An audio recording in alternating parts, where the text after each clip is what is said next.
You hear me now? Oh my god.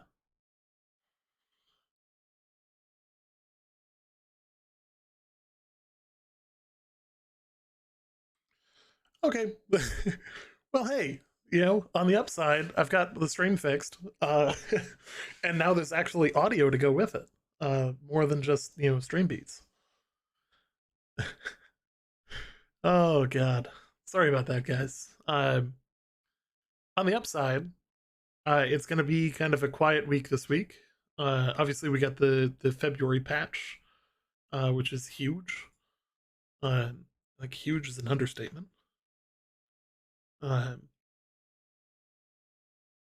the list of updates and bug fixes is pretty big. Naturally, there were some new bugs, but I think like it fixed more than it broke, which a lot more than it broke, which I think in total is actually a pretty solid improvement.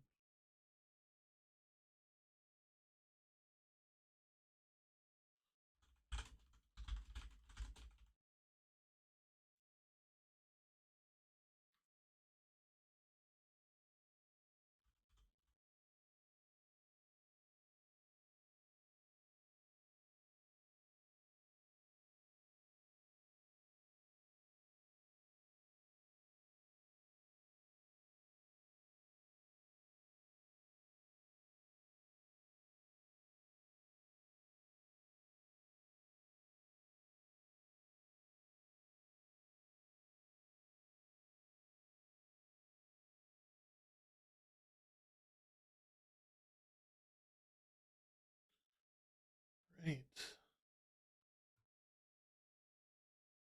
Just double checking on some stuff here in the background, making sure that the audio was the only thing that was screwed up, which I can only hope.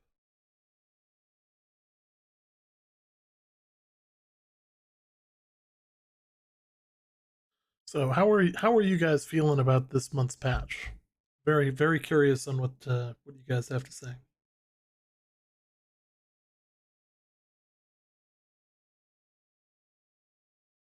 So there's a reason why you couldn't hear me. It's because I was muted. Ah, that would do it. Hey, everybody. Hope you're having a wonderful evening. All things considered, of course.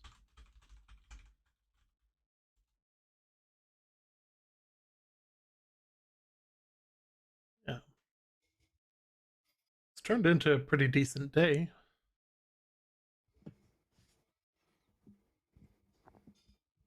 Just trying to get a hold of somebody and um, yeah,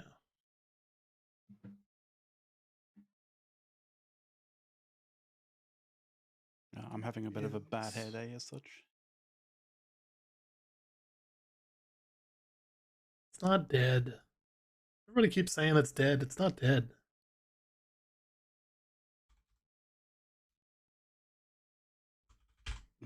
You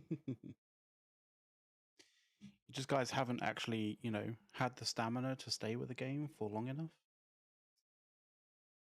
So, all you guys out there saying dead game is dead, hope your wives and your girlfriends enjoy you in bed, because, clearly you don't, last the length of time that you need to. Oh, yeah. Yeah.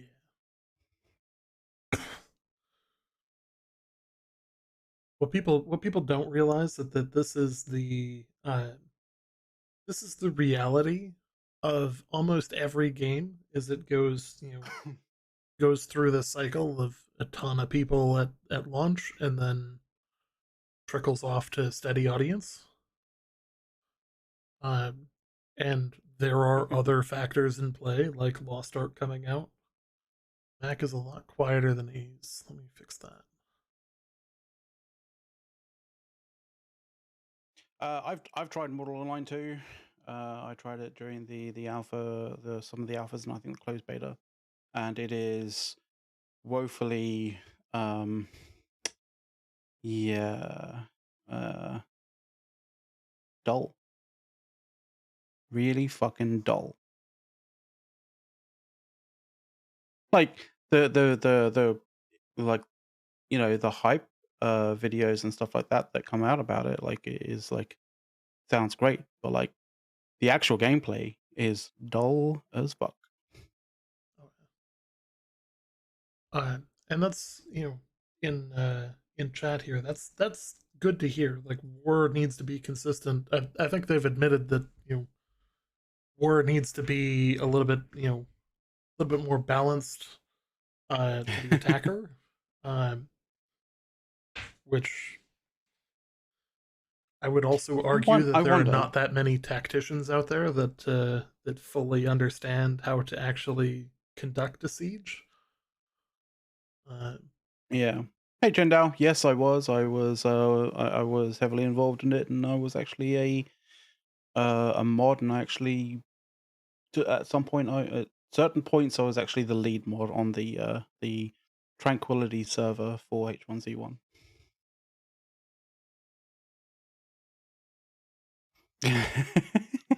I did go on an unpants raid with DBRB. Yeah, that's a few points. yeah, no thanks. Oh, cool. That's awesome, dude. I every so often get keep in touch with Spanx. He's doing a lot of stuff, like a lot IRL these days. That's cool to see. Cool to make your acquaintance.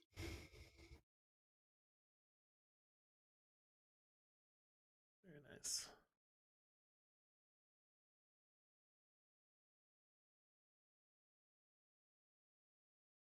Yeah, Spanx is an absolute Chad.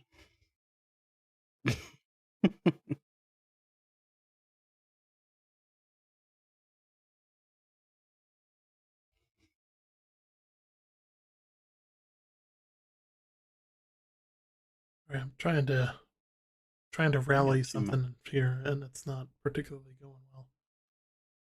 Ah, these things happen.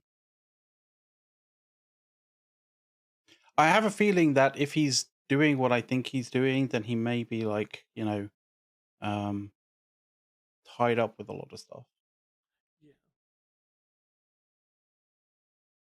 I mean, all things considered, that I think we can you can be somewhat understanding, Oh yeah.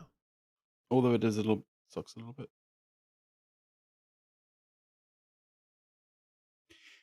So Chendal, this is the interesting thing, and this is the thing that I find kind of quite interesting about H1Z1 and about AGS is there are one or two devs from from Daybreak that are actually at AGS.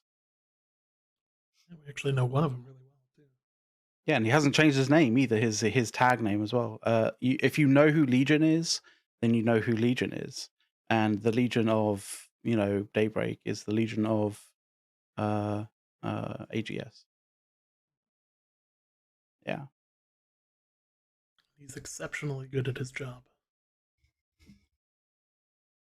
that he is.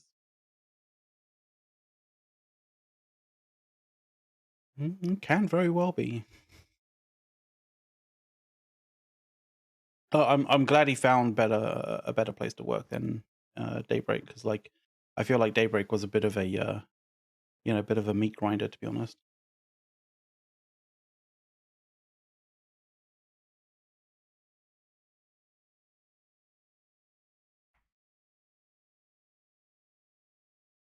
Obviously, I don't know that for true, but like I get the impression from that, you know, having to meet quotas and deadlines because of investors and all that kind of jazz.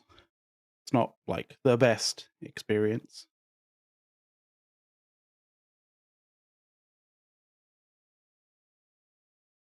Saying that, there's been some interesting developments in the game dev world as well. Oh god. The whole NFT crap is blowing up, and it's Well, there's the NFT crap. Well, the NFT crap has been blowing up and popping and all that kind of jazz. Like, but there's been some interesting sort of layoffs as of late, um, I don't think I've heard of specifically it. regarding specifically regarding people's opinions, political opinions. Let's put it that way. Ah, yes. Um, there has been a few layoffs in World of Tanks, the people who make World of Tanks. I can't remember what their company name is. Just check. Is that wargaming? Uh, yes, Wargaming. So there's been layoffs there, and there's been some. Hang on. Uh,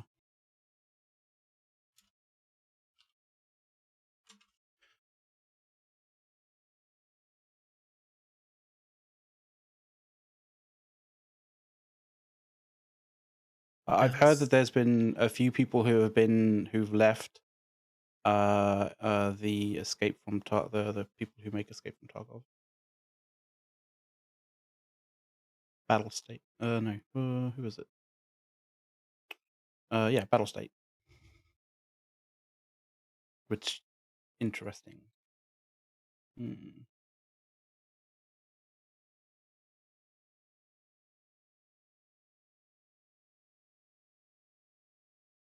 Yeah, this whole war in Ukraine thing has actually caused a number of interesting kind of political repercussions for Russians. I think it's going to Yeah. cause a rather large problem for Eve Online, with it has a large Russian population, but It's having they're not going interesting to be able to pay effects. for it. Yeah, it's having interesting effects all around. But like, I want to state something like specifically for you guys out there watching. Like, don't be harsh or critical specifically to anybody who marks themselves out as being Russian or Ukrainian in any particular way. Like a lot of the issues there are not really with the individual, you know, individual sort of Russians or Ukrainians. It's more, you know, what basically what the armies and what the politicians are asking of their of their countrymen to do, right? So, be chill. So, in terms of World of Tanks, World of Tanks fired their creative director, who voiced support for Russia's invasion of Ukraine. Mm, Frankly, if you're on the absolutely. side of Russia, you pick the wrong side. Like, if you're on the I side with mean, the vicious dictator with a tendency of doing everything and anything, ends justify the means, then you have chosen poorly. Uh, like, but simply put. the thing is you could have chosen poorly initially because of what you know or what you've heard and the social space that you're involved in, right?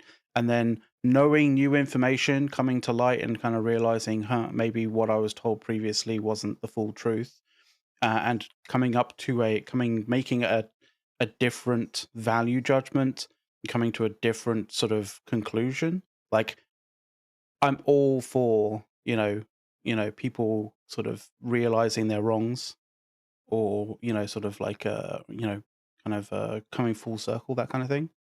So, I ain't gonna judge in that regard ever.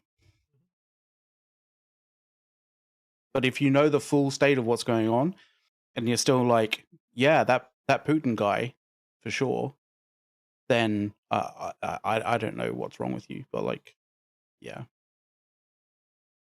So, without context and without people knowing what I do and have done for my career, um, I here's my analysis of the current situation.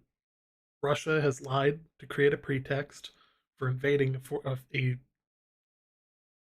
a recognized country, a country that has recognized borders, uh, because they feel that they want to get the band back together in terms of the Soviet Union.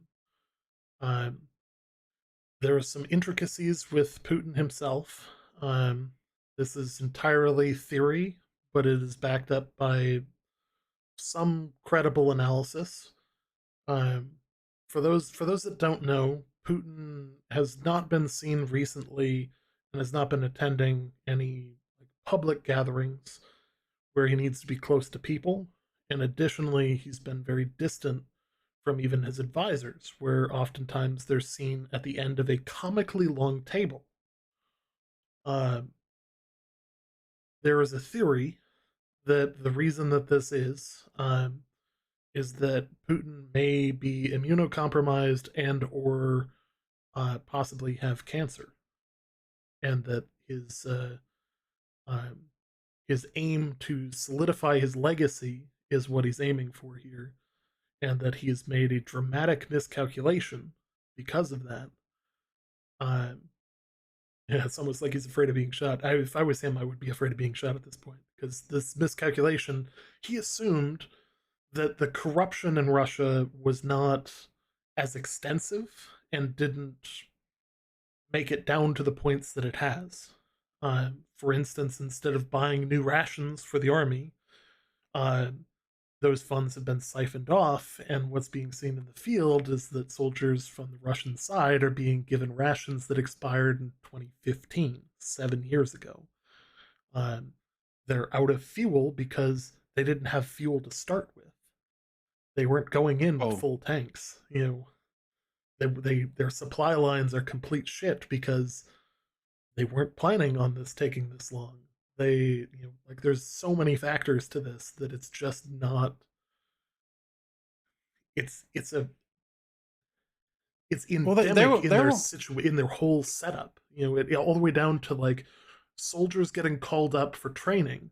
Instead of calling up the whole battalion for training, they would call up the top 15%, 20% of the battalion to go for the exercises. Well, those were always the same people, which is why we're seeing comically untrained Russian soldiers ditching equipment, complete lack of basic combat training, the whole works. Like that's you're seeing that because despite the fact that 20% of their group is trained, has been on these things, it's the same 20% that's been to every training because the only time they would actually get paid for being in the army is when they went on those trainings.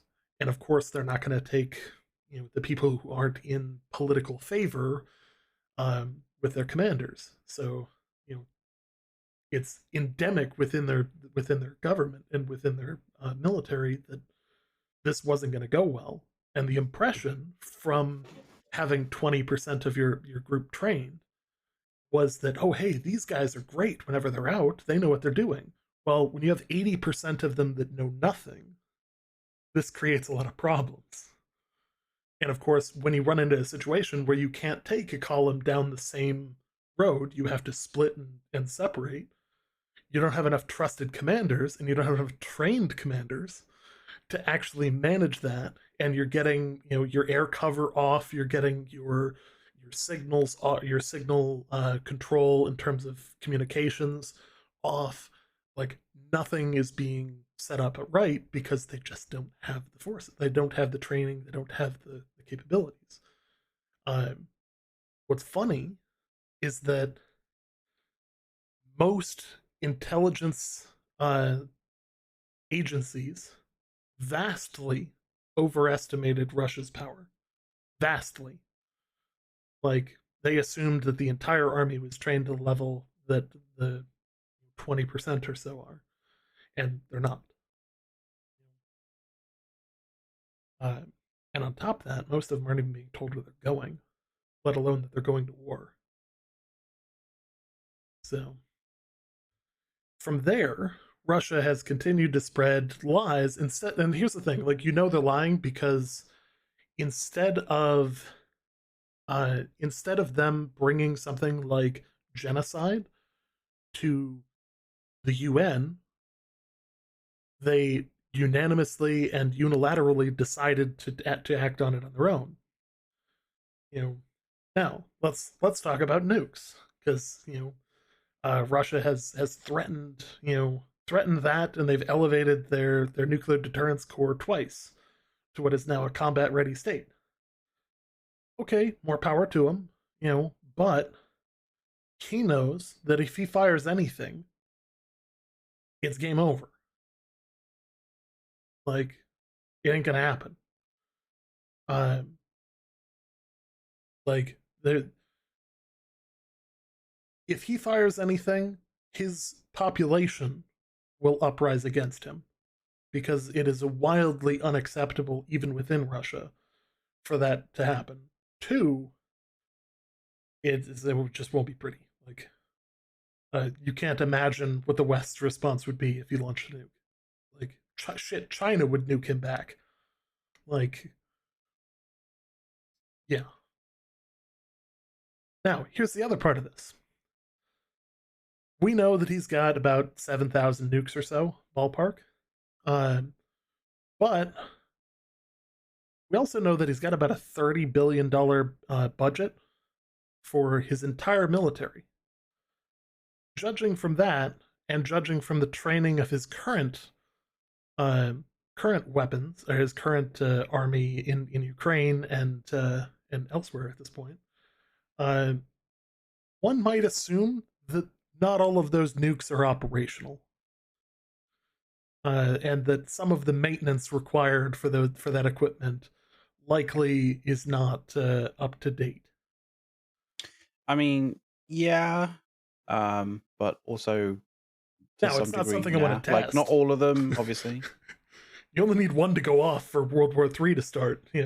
Yeah, yeah. So that was the other kind of thing is like, yeah, he may have 7,000. We may be able to like, even if we're able to swat 90% out of the sky, right? And like a 50% failure rate, right? Like there's still enough there to basically, yeah, to essentially completely change the basically uh the global weather and essentially, change life as we know it. And So yeah. some of them have been sold and aren't actually there either. Because again, the corruption is not just at the top. It's not just the oligarchs. It goes all the way down. You know, and you bet your ass there's some silo commander who's, hey, I've got access to a bunch of rocket fuel. You know, nobody's gonna notice if 10%'s gone. Yeah, launch Uh, the rocket, and then the rocket just doesn't go anywhere because, like, you fueled it, right? yeah, you know, like Although you that's never know. Like, it could be solid fuel. Like, a lot of rockets in that regard have solid fuel, but now um, the other part of this is it's pretty standard practice for Russia to just saber rattle anytime they don't get their way. Like that's mm. pretty standard operating for them. Uh, you know, it's not standard operating for them to go on their state TV and say there shouldn't. What's the use of having a world if Russia's not in it? That's a little bit more concerning. But you know, what they don't understand is that there can be a Russia without Putin. I was about to say that. I was like, I don't understand where that kind of Uh, logic comes from. Like, oh, if Putin isn't there, then Russia isn't there. It's like, no, no, no, no. Russia has, been a thing, before Putin. It will be a thing after Putin. Like, if anything, it'll be better, with Putin gone. yes, New World is still a thing. Welcome to the pre-show, by the way. Hmm. It's very much still Where a we talk, thing.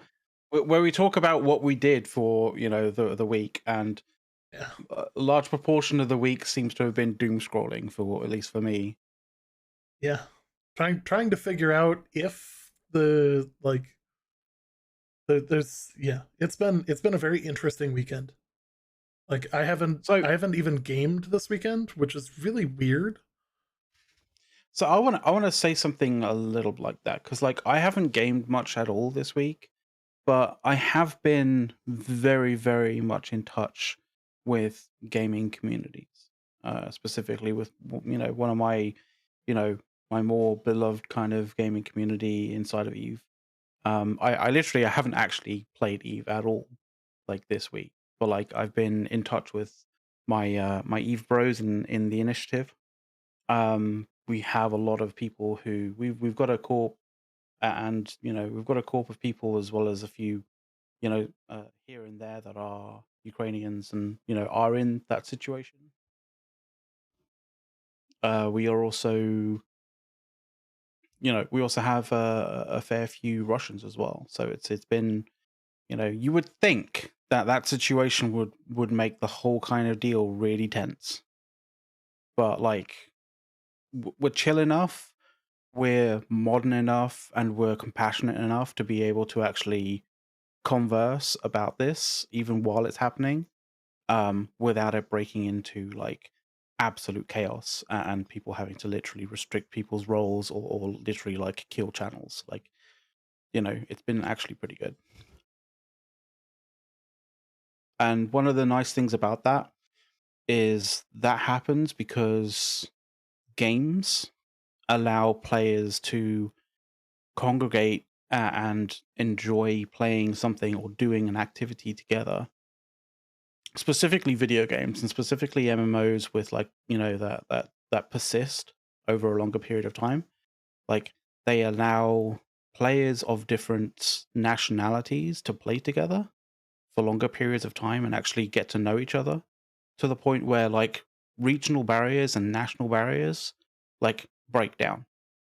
And when that happens, it's a great thing because, nationalists kind of like ideas of like, what another country's like, or what people from another country are like, or what people of other ethnicities are like, or religions are like, kind of like they just break down because you actually learn, you actually converse, and you converse with other human beings and you realize that they're just other human beings, and it's a great thing. So interesting take. So McLeod and I also watched the UN General Assembly and the Hmm. Security Council meetings yesterday. Um, Yeah. and Ukraine actually made a solid point. Um, when the Oh USSR yeah. fell, technically Russia did not reapply as a new country. They just kind of inherited the USSR's seat on the UN and the Security Council. And there's kind of this awkward moment of like the rest of the former Soviet bloc had to reapply under different countries. Um, so no Yeah. one actually voted on the current state of Russia being in the UN, let alone having a seat on the Security Council. Yeah, they just somehow gained automatic permanent, UN membership, like UN Uh, Security Council membership. It's like, what? so like just an And interesting like it was a great procedure moment. note. It was a great moment as well because, like, sort of a little bit of political theater going on. Like, the Ukrainian sort of representative was just like, did any of you vote for this? Did any of you vote for Russia to be a permanent member?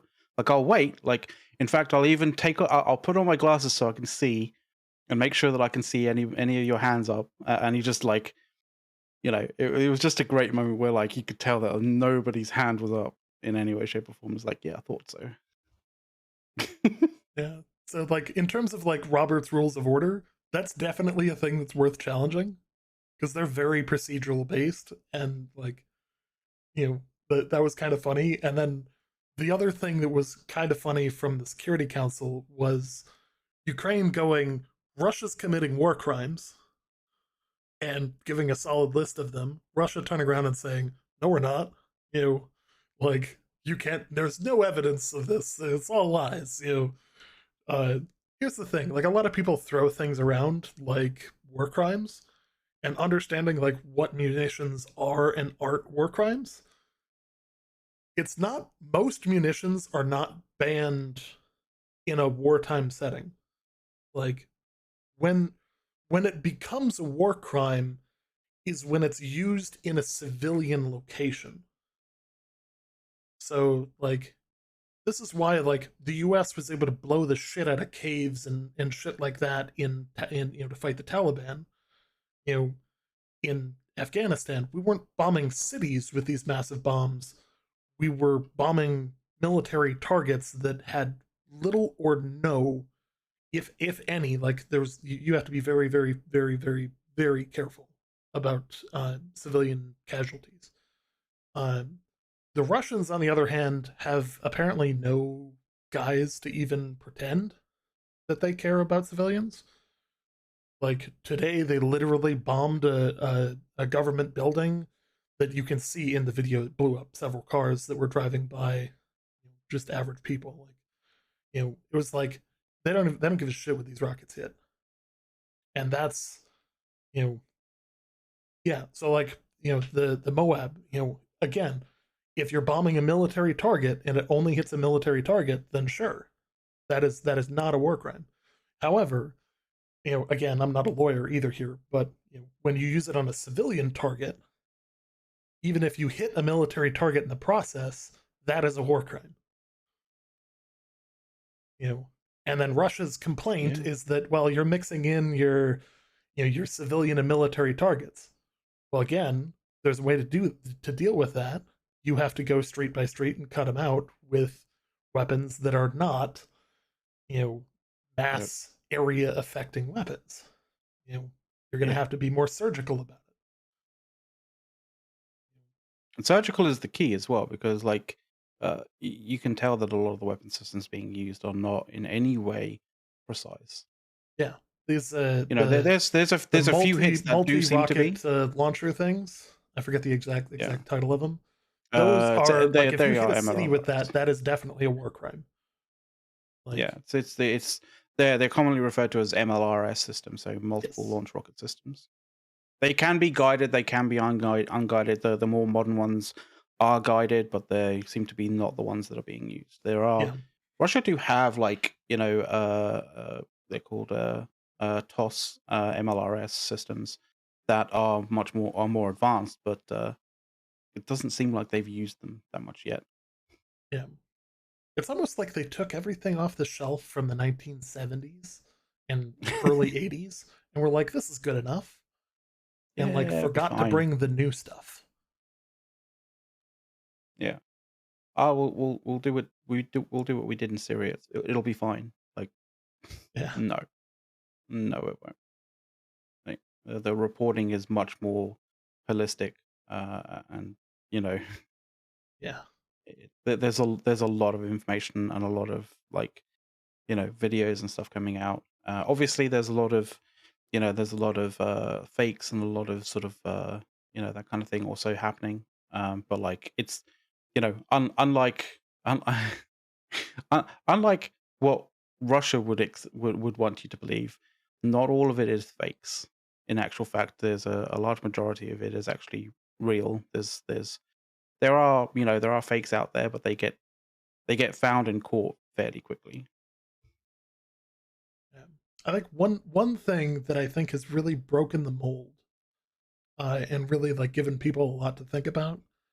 You look at President Zelensky. You know, simply put, you expect politicians to lead from the back, to you know, have the military do their thing, and at arm's reach. The second their safety's in any concern, they run for the hills to the safe areas. You know, you look at Zelensky, and he's a triumph. For a guy that literally, I shit you not, there was a video of him on the internet playing a piano with his balls in a comedy routine. For a guy that was a Hey, it professional was a June. comedian to have the serious fucking cojones required to actively lead the defense of of a capital city against an invading army, like, you know all I gotta say is, John Stewart for fucking president at this point. Like, you know clearly this guy has got his shit together, and like, I'm impressed by that. I'm also impressed by like the just complete no fucks given attitude of the Ukraine people. Like, they are inspiring in their defiance, standing in front of tanks, you know uh blowing up, massive lines of people making Molotov cocktails, fighting in the streets untrained, you know uh Like, driving up telling a to Russian tanks. warship to go fuck itself when the only weapons you have are sidearms. you know Like, yeah, just driving up to a tank in your, like, normal car and, like, throwing molotovs on it. It's just like, you know, it's not. It's crazy, but it's like it's you can't help but like be just massively impressed and just like in awe of it.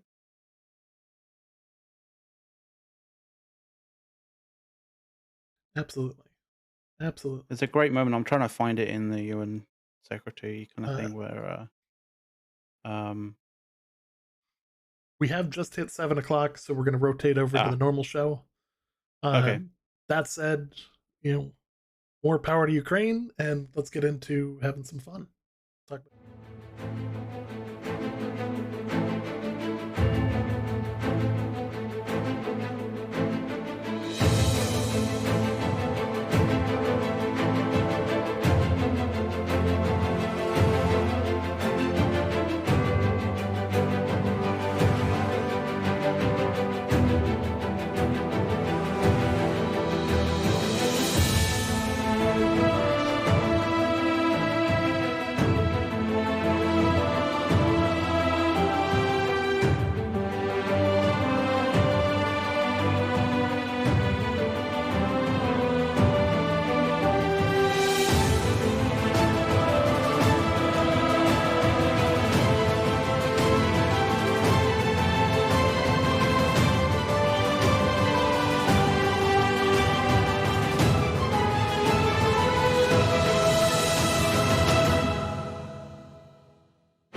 You may want to change over.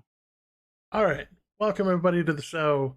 Unfortunately, we're having a problem with Discord at the moment, and Hmm. Discord is not showing a specific source that is required to show McLeod. So Uh, if you're out there and you know how to like fix this when Discord, like when you pop out the you know the video kind of side of things into its own window and it just disappears, straight up disappears. If you know how to fix that, like let us know, because that's kind of the issue that we're having right now. Um, I think one of the ways I think I fixed it was, you know, I turned off one of my monitors or something like that, and it kind of like threw the screen to a monitor or something. I don't know. I have no idea whether you want to do that or whether they'll just screw over a whole bunch of other stuff. But yeah, welcome guys to the show. I'm sorry that I'm not here visually, but I am here audibly. I hope you guys are doing good out there. Um, yes, we had a new patch on Monday. And if you saw the show last week, we were saying that there was likely going to be a patch at some point in the week. We were wondering whether it was going to be after the show, but in actual fact, it was one of the other. It was a case of like I think we said that it was either going to be after the show, whether they were going to sort of drop the fact that they were going to do a patch, or it was going to come on Monday, and it came on Monday. So yeah, and new content from Valheim. Fair enough. Valheim has, although it has, you know, demonstrated the classic sort of hype and then post hype kind of curve. Like it's still seeming to be doing well, which is great. While A's sorts that out, let me just bring you up to speed on what we temporary fixes in place. covered. Sorry. Temporary fixes in place. Oh, okay. You asshole. Oh. I I hate will you so continue to much. search for a I hate you solution to so this, but I much. almost went with Oscar the Grouch, but like, All right, all right. all Yeah, right, thank you very much. you Thank you keep very going. much for Sorry. that, by the way. Anyway, right, yes. Okay, so wait. Last week, right. Um we were going to be it was going to be a Tuesday show, but it ended up being a Wednesday show because of some scheduling issues and stuff like that. Um, we talked about the fact that there's new Amazon Prime loot out there, which is still available for you if you haven't got it yet. So if you haven't got it yet, there is new Prime loot, so check that out. It's not a drop; it's loot. You have to go to the loot page, the Amazon Prime Prime loot page, and pick it up there. So that's pretty cool. It's I think you get a bunch of skins, and also you get some in-game currency as well. Not in-game currency, you get some shop currency, which is cool. There were a new round of server transfer tokens that were sent out, and people started transferring, basically jumping onto different servers, and then in their infinite wisdom, AGS decided to start, basically closing servers or restricting servers, and that caused a whole lot of issues with people who were in certain groups, and half the group had moved over, and the other half of the group couldn't move over to the new server that they were going to. So there was a lot of ruckus and stuff like that coming out about that, which was interesting. It definitely not the best of moments for AGS to do that, but they have their reasons. Unfortunately, There we go. um, some of those Glad you're no reasons might longer not meeker. be. Hey, nice. Hey guys. Yeah, they have their reasons for that. Some of those reasons may not be, the best of reasons, but their reasons are their reasons, I guess. Um, we had some more sort of like fairly small PTR patch notes that came out. There were some issues that people had said about the Lazarus instrumentality expedition, with issues with them not being able to progress because certain mechanics were not functioning for whatever reason, and that was whether they were mutated or whether they weren't mutated. Like it didn't really matter. Um, the Ring of Forges jewelry had been like when they had a patch that basically accidentally removed some of them. They corrected that patch this week, or that last week, and then yeah, there was some really weird things going on with the queues, like the server, the outpost rush queues, because AGS had done some server merging. There were some servers out there that were actually really, really like rammed in terms of population.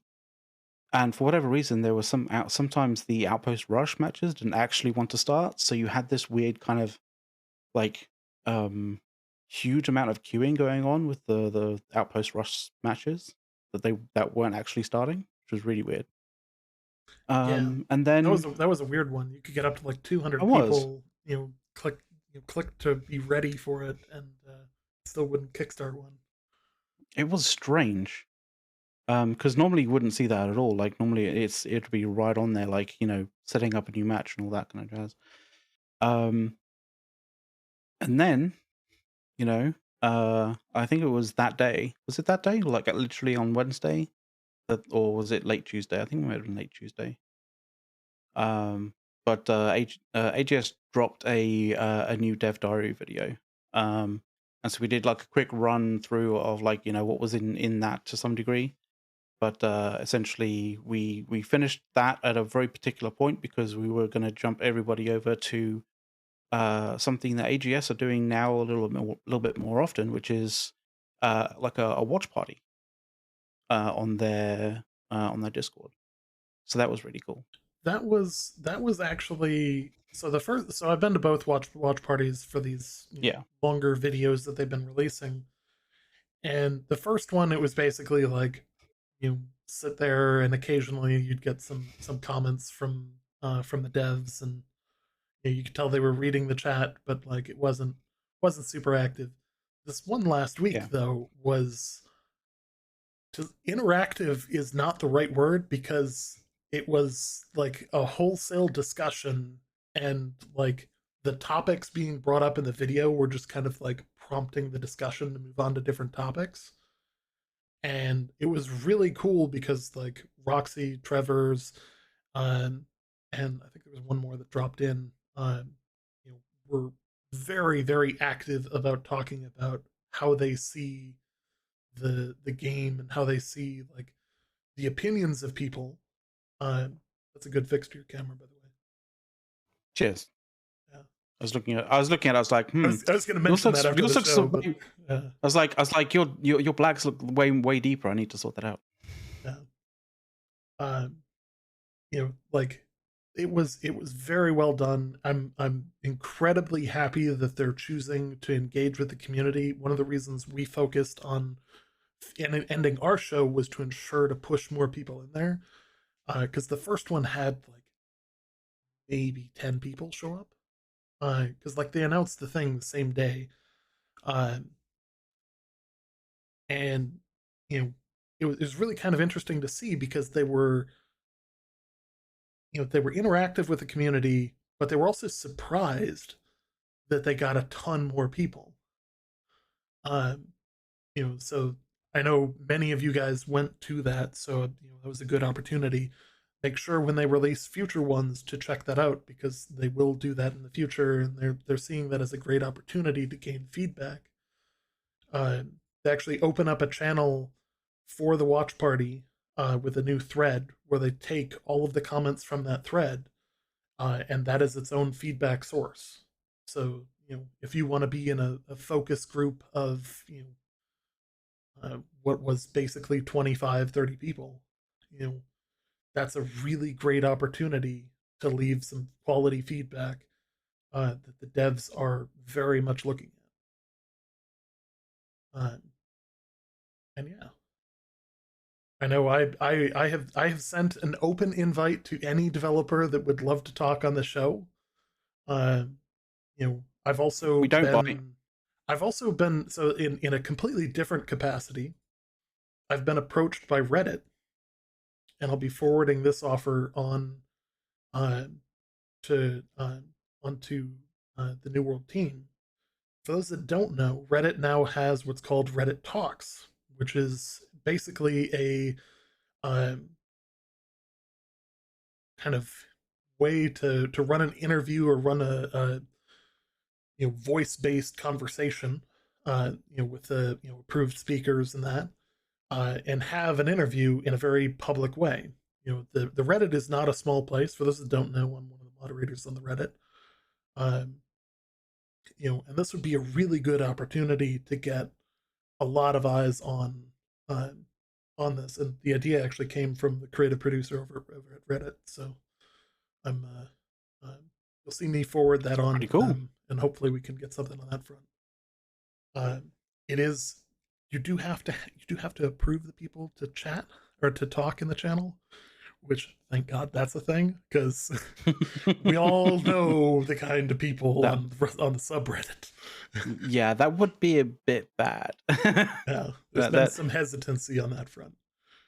Um, but that would be an interesting one. We'll see if there's any bites on that. We've been, mhm. I don't want to release anything too soon, but we have mentioned it about 6 months ago, that Oh, we have okay. been in the works of getting one of the developers or one of the community management teams on the channel here for a while. Hmm. Naturally, that plan was shot out of the sky due to the launch of Lost Ark, and the Yeah. tremendous amount of work that has caused for their team. So um, it's still in the works. I've obviously not forgotten about it, but I wanted to make sure people knew that that is something that we are still actively pursuing. Um, Sorry, what was it? hmm? What was that thing that they were working on or that they were tied up with? Oh, Lost Ark? You mean the thing that sucked the air out of the entire MMO community? Yeah, I don't think I've ever heard of it. Just this little game that broke a million concurrent users and is still kind of hovering up there. Let me take a look here. Let's look at the charts. Most played game right now is Lost Ark on Steam. Oh. Fair Uh, enough. and for those that thought that Elden Ring would beat Lost Ark, uh, unfortunately, you were Actually, wrong. I was in actually I didn't really think about that, but yeah, actually, Yeah. Elden Ring damn. has capped out at 891,000 concurrent users, whereas Lost Ark capped out at 1.325 million. I mean, So, I kind of feel like the Elden Ring's kind of like launch date didn't get off on the best of starts with regards to it being the largest, the talked about thing of the week, kind of, in that regard. So, like, I think they did have an unfortunate kind of unfortunate opening week, as it were. yeah. Because it's one of Now, those things where I was like, oh, I think I might. I was thinking like, oh, I think I'll try Elden Ring, when it comes out, and it's just been like I have not been gaming really that much this week, which kind of sucks. yeah. But I'm going to be Apparently, the getting onto it. PC version is not necessarily as good as the console versions. And I find that a interesting, few but people have mentioned that it feels like a console port, and that okay. PC was a secondary market. Um, I have not played it. I'm not going to judge it. Um, I've No, also no, I'm been not. brought to task about another program that I gave shit to a while ago. So, you might see you might see me eat my own words on stream in a few weeks. There's something in the works on that front. I made fun of a certain program, and somebody told me I should put my money where my mouth is. Um, and a conversation ensued that is potentially leading somewhere. So Oh, you'll see okay. it when it happens. Um, Well, I mean, I mean, even I don't know what this is. By the way, if you're wondering out there, like I'm, you've kept me in the dark here, Ace, about this. So, it'll be an like, interesting one when it happens. I'm intrigued. So Yeah. Anyway, one of the comical that's things is that if you look at the Lost Ark numbers, the Lost Ark numbers, obviously it has not stayed at 1.3 million users. It is now down yeah. to 842,000, which, if anybody would argue that Lost Ark isn't a successful game, isn't a good game, then frankly, you're just wrong. And functionally speaking, you're about to see the very similar chart of player retention. You know, this is how game launches work, because that's just how it works. People move on to other I mean, games, they play for a bit, they come back, they play other games, their play sessions become substantially shorter. Like, I'm down to doing, my dailies and a little bit of questing and Makoko seed farming. Like, you know, goddamn Makokos. yeah, But like, I mean, I mean, chats out there kind of saying like, "Oh, it's a dead game, 40% down." Like, but you may kind of laugh at, and sort of be a little bit kind of coy in that regard in saying that, but legitimately give it like 2 months, 3 months, and there'll be people kind of going like, "Oh, game's dead," like, and they'll be doing it almost like seriously in a chat, and you know, like yep. it's You just you the way it cannot is. maintain the absolute peak of hype for a game. It is just not possible. So what you do is you build a game, get as many people in as you can, use the money from that to continue developing the game, and pull what Final Fantasy has done. Where, for anybody who played Final Fantasy 14 when it launched, it was not that good.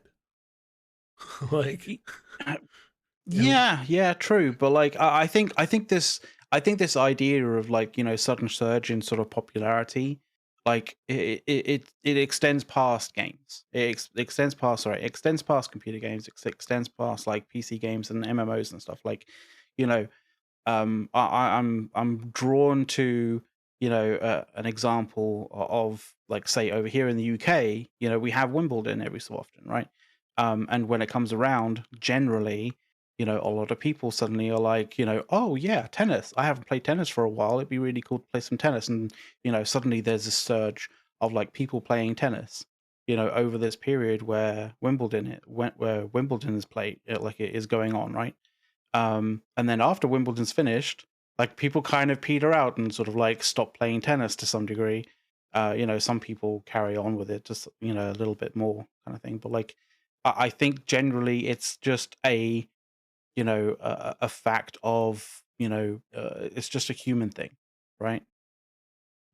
So it's something that happens. Like it's normality. It's life. That's what it Now, is. eventually, like if you do well in the life cycle of a game, basically what happens is you go up at the start. I need to do this backwards because otherwise it's not going to show up right. You go up at the Yep. start off at a peak, drops down because hey, you're going to level off into what your actual retention numbers are going to be. It takes a little while to hit that number, and then from there, over time, you're either going to fall off completely, where you've either stopped development or you've failed to fix issues, which I think we can all agree that they're actively fixing the game, um, and that they've actively added a ton of stuff since. Like, you know, but you also have the option of Final Fantasy, where you go for years at that level where you're sustaining, and as you build in new content, as you build in new features, improve features that were causing people to quit, you know you slowly fix that retention rate, fix the reasons why people were quitting, and that's how you get to be in the position that Final Fantasy is in, where most of the current player base has not played the entire time. Most of the current player base has come back to the game or has started the game in the last couple of years, despite the fact that it is uh, actually substantially old game. It's not new by any means. Yeah. Yeah. Or you go the other direction, like Eve Online, and continue to tell your players to go fuck themselves. Like, you know, compression is not There is fun. that. Like, sitting there compressing ore for hundreds of hours when you used to be able to do it in a click of a button is not fun or engaging gameplay. But you know CCP what? They Games has have lost their goddamn mind. you know what? Like that they have listened on that front. Like it's strange. It's interesting. I think the just the sheer volume and the amount of people who have basically like been smacking their door down about that kind of stuff like has actually gotten through to some people. So like they're still being they're still being a little bit dumb in certain areas, but like at least in the compression side that you're talking about specifically, like they did kind of listen about that, so that's good. Yeah. Anyway, move. Let's move. So Let's move the there's a train. question in chat that I really think is actually pretty valid on this topic. All right, all right, all right, all right, all Do right, you all right. think maybe the large scale streamers have a bit of control of the narrative on whether a game is dead or not simply by stopping playing it and referring to its numbers as a failing client? Yes. Mainly because Yes. most of these individuals do not understand the difference in between concurrent users and daily active users.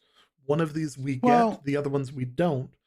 There is a substantial factor here because the daily active users could stay the same and your concurrent users could drop substantially, meaning people are logging in for shorter gameplay sessions and your retention is lower because they're logging off quicker, because they're obviously, like, for launch, they're not taking and playing the game for 16 hours a day, taking off work and stuff like that. There's a lot of misconceptions when it comes to those things. Also, I think when it comes to these large streamers, there is an expectation that games are made for the type of player who plays 16 to 20 hours a day, and that I don't. there needs to be this infinite content that they can spend 2,000 hours in the first 6 months.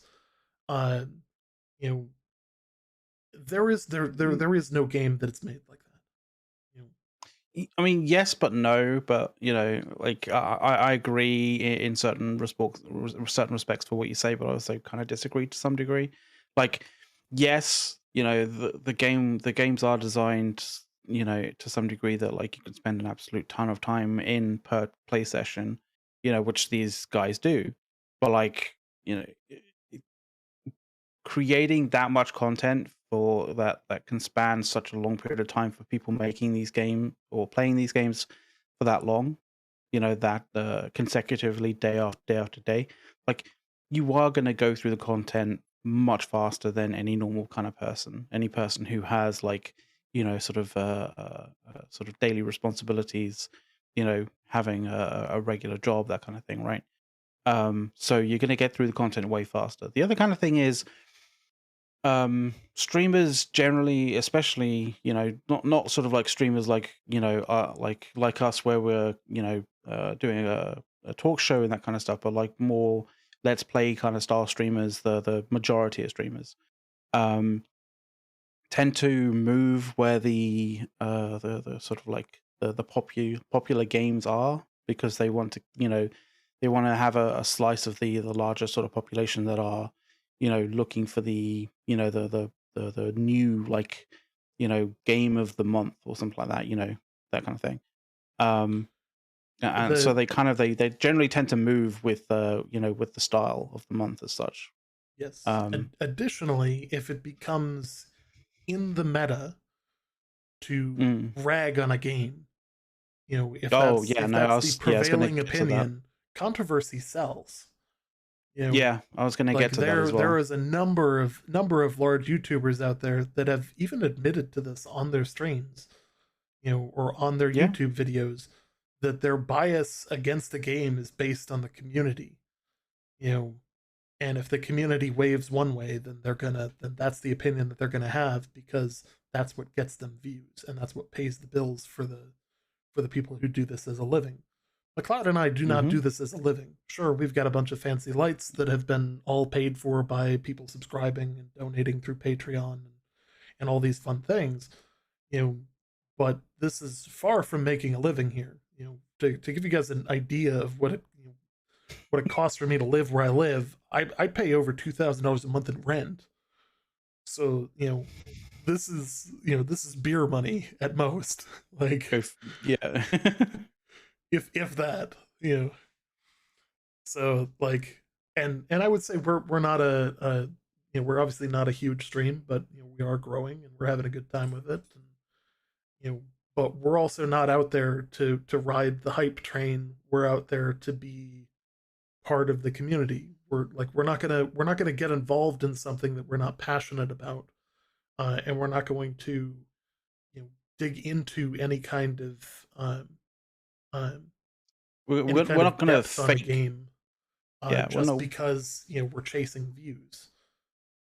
Yeah, So I don't. I mean, I told A's like at the start of this, when we had this idea of making a talk show about New World and potentially about other things. It was essentially a case of like, that's great. I'm interested about doing that for sure.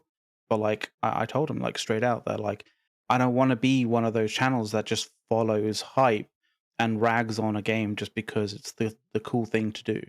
Like, we if actually, I'm in the gonna, past, we actually accidentally had a really we bad got take on we against got on baited. a baited clip from Dexteros about Asmongold. Yeah, Like, this is gonna get clipped, so I know this is gonna happen.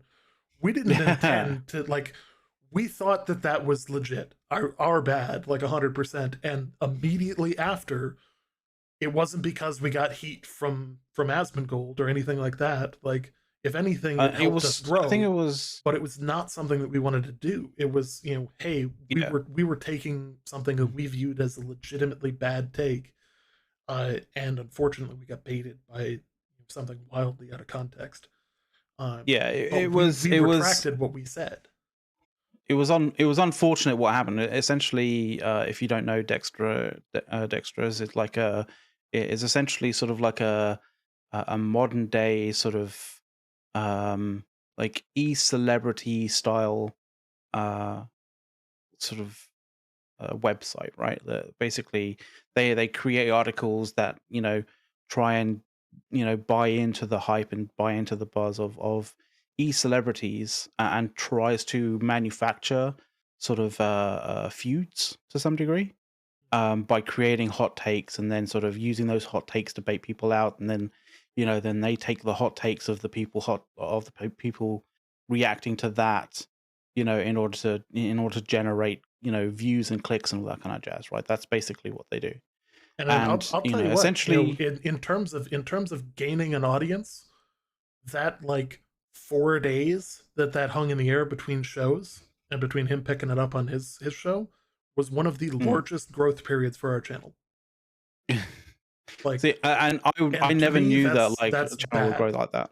Uh, I never knew a channel could grow like that as such. You know, maybe I'm ignorant in that regard, but like, um, that was never an intention in any way, shape, or form. Like, it was just a case of we were looking around for different kind of things. I think one of us came across the website, didn't even know what it was, but like it had this clipped video of Asmongold talking something, and it sounded ridiculous. It did sound ridiculous, and the reason why it sounded ridiculous was because Asmongold was basically being ironic about a whole bunch of things, but they cut out all the context from it, and so we thought he was just being genuine about something, and so we reacted as though he was genuine. That's um, that's how we were baited, essentially. yep. Now, had he have meant what he said, like that would be a whole different thing. Oh yeah, You know, that would be different. yeah. But unfortunately, it was something that I saw like 15 minutes prior to the show starting, and was like, "Oh, let's make this one-off example, one-off thing in the pre-show, and won't be anything big." Like, you know, yeah. Now, Yeah. uh, it just like it is what it is. Like we're not beholden to Amazon. We've done I feel like we've done a decent job of calling out issues, and like I know that you guys obviously can't see this, but like I have sent feedback that is pages and pages and pages of stuff written that like I'm sure they're tired of hearing from me, but you know, the effort, like continual if effort to talk with their team has been there. if you're losing material, I can always give you some from me. Like, that's Yeah. all good. uh, I got some.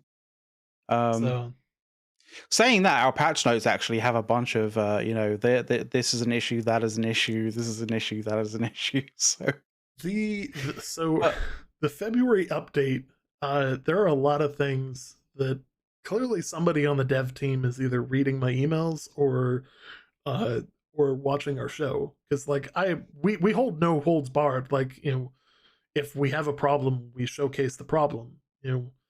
Uh, I mean, there could just it could just be the fact that we're hitting all the points that everyone else is hitting the points of, like, and true. that could possibly be the case. Like, we'd like to think that we're that we're fairly measured in what we're saying, and how we kind of say, like, oh, it could be better this way, or it could be better that way, or this is exactly the issue. Like, it's not just a case of like, oh, the game is shit. You know, like, we actually point specifically to quite the pain points that we feel and why we feel that those are pain points. So, like, hopefully it's good feedback for AGS. I kind of feel like it is good feedback, but it seems as though they at least reacted to us, or reacted to the community as well as us, or in general, the majority of what we were saying was also what the majority of the rest of the community was saying. So it seems to be good. Um, Now, the one one of thing the which I things would that say, doesn't one of the going back to like the YouTube part of this as well, is like one of the yeah, things that okay, doesn't get us views, is that oh yeah, we're not dicks about it either. Like, we like I work in the government. My job is to be constructive. My job is to build partnerships and build stakeholder relations. Like, you know you need strong partners. You need effective communication. Like, we bring that kind of skill set to the table, where we can have that discussion without being completely toxic. And that yeah. is kind of the vital stand, or that's our playground. That's where we like to work. Unfortunately, You that's can also not a view baiting tactic. you Uh, can provide critical feedback. You can buy you not critical, like, you can critique the game in a very well, I wouldn't say scathing way, but in a very direct way, without being a dick about it, basically. and that's the skill set. It is, be critical about something, be vocal about how important it is when it comes to like, how much you feel that it needs to be changed. But don't be a dick about it, Yeah, basically. you know, and you'll notice that the subreddit as well has taken on this as the moderation team is starting to weed out people that are only there for just trolling, basically. Um, Yeah, yeah. so like that kind of stuff is the thing. So let's, now that we've covered all of the stuff that's not on our show notes, let's I was let's being dive like, into the well, we stuff are that off actually the is. show notes. Yeah, yeah. um, So there was the dev diary, and there was the watch party, and how like after a week of it being out and stuff, how do you kind of feel about it? Because like I think they did fairly well. The parts where they basically said like we know that there is a bunch of things that are like like a lot of the game that essentially is like roughing up against people that that aggravates them, and we're being cognizant of that. So I'm glad that they kind of that they're uh, saying that they understand and that they see that. The, there was a bit the explanation of for that they gave, and the segment where they were like discussing luck was just, it felt like complete shambles, because like I so felt like I felt yeah, like I knew luck less after watching that than I did previously. so Like, what the community wanted was the like intricate, like what are things like, what is luck safe in the coding, what is yeah. what are these integer values meaning, you know like how does the equation work, how can we impact the equation, not like basically we're asking for the like sand level, I want this level of detail, and they gave us the bomber level, uh you know uh 3,000, Like, that's not a grain of mile sand, high that's a view of person. it, and it's like Like, yeah. you answered the question of what is luck, yes, but details. Now here's the thing with that, uh if you were at the watch party, this came up. And Yes. because It people were definitely in the did. room where we were like, hey, this really isn't what we were expecting, we were kind of hoping for like an in-depth detailed thing. uh Luxandra actually uh opened up and was, hey, we're actually developing a dev blog on this topic, so there would be a written thing on the forums at some point here. It's in progress, it's going to take some time. Obviously it's a complex system, there's a lot of questions. I think they heard our feedback pretty loud and clear that, hey, again, we're looking for this. You gave us, you know, uh, That geospatial rather than coordinates. this. uh, like, so It's I like think it's that like it's that's like that's a we moment of, oh hey, this worked. The it was kind feedback of was like, heard. could we have a bit of a bird's eye view? And they were like, yeah, fair enough. And then they gave us like the view from, you know, Saturn. Yeah, It's like, that's not quite what we were after. yeah. Uh, But yeah. so I think, and the other side of this is that as a community, we also need to be very specific about what we're asking for. Um, where Hmm. if they're getting the impression that people are confused about luck, well, what's the level of confusion? you know is it is it luck applies to chests but not, uh you know does luck apply to the how often a weapon drops, or does luck apply to the weapons that drop when they drop? And that that was Yeah. an interesting thing to find out, like, or to have verified at least. But it Hmm. was one of those things where it was like, I was kind of hoping for like the math. Uh, Yeah.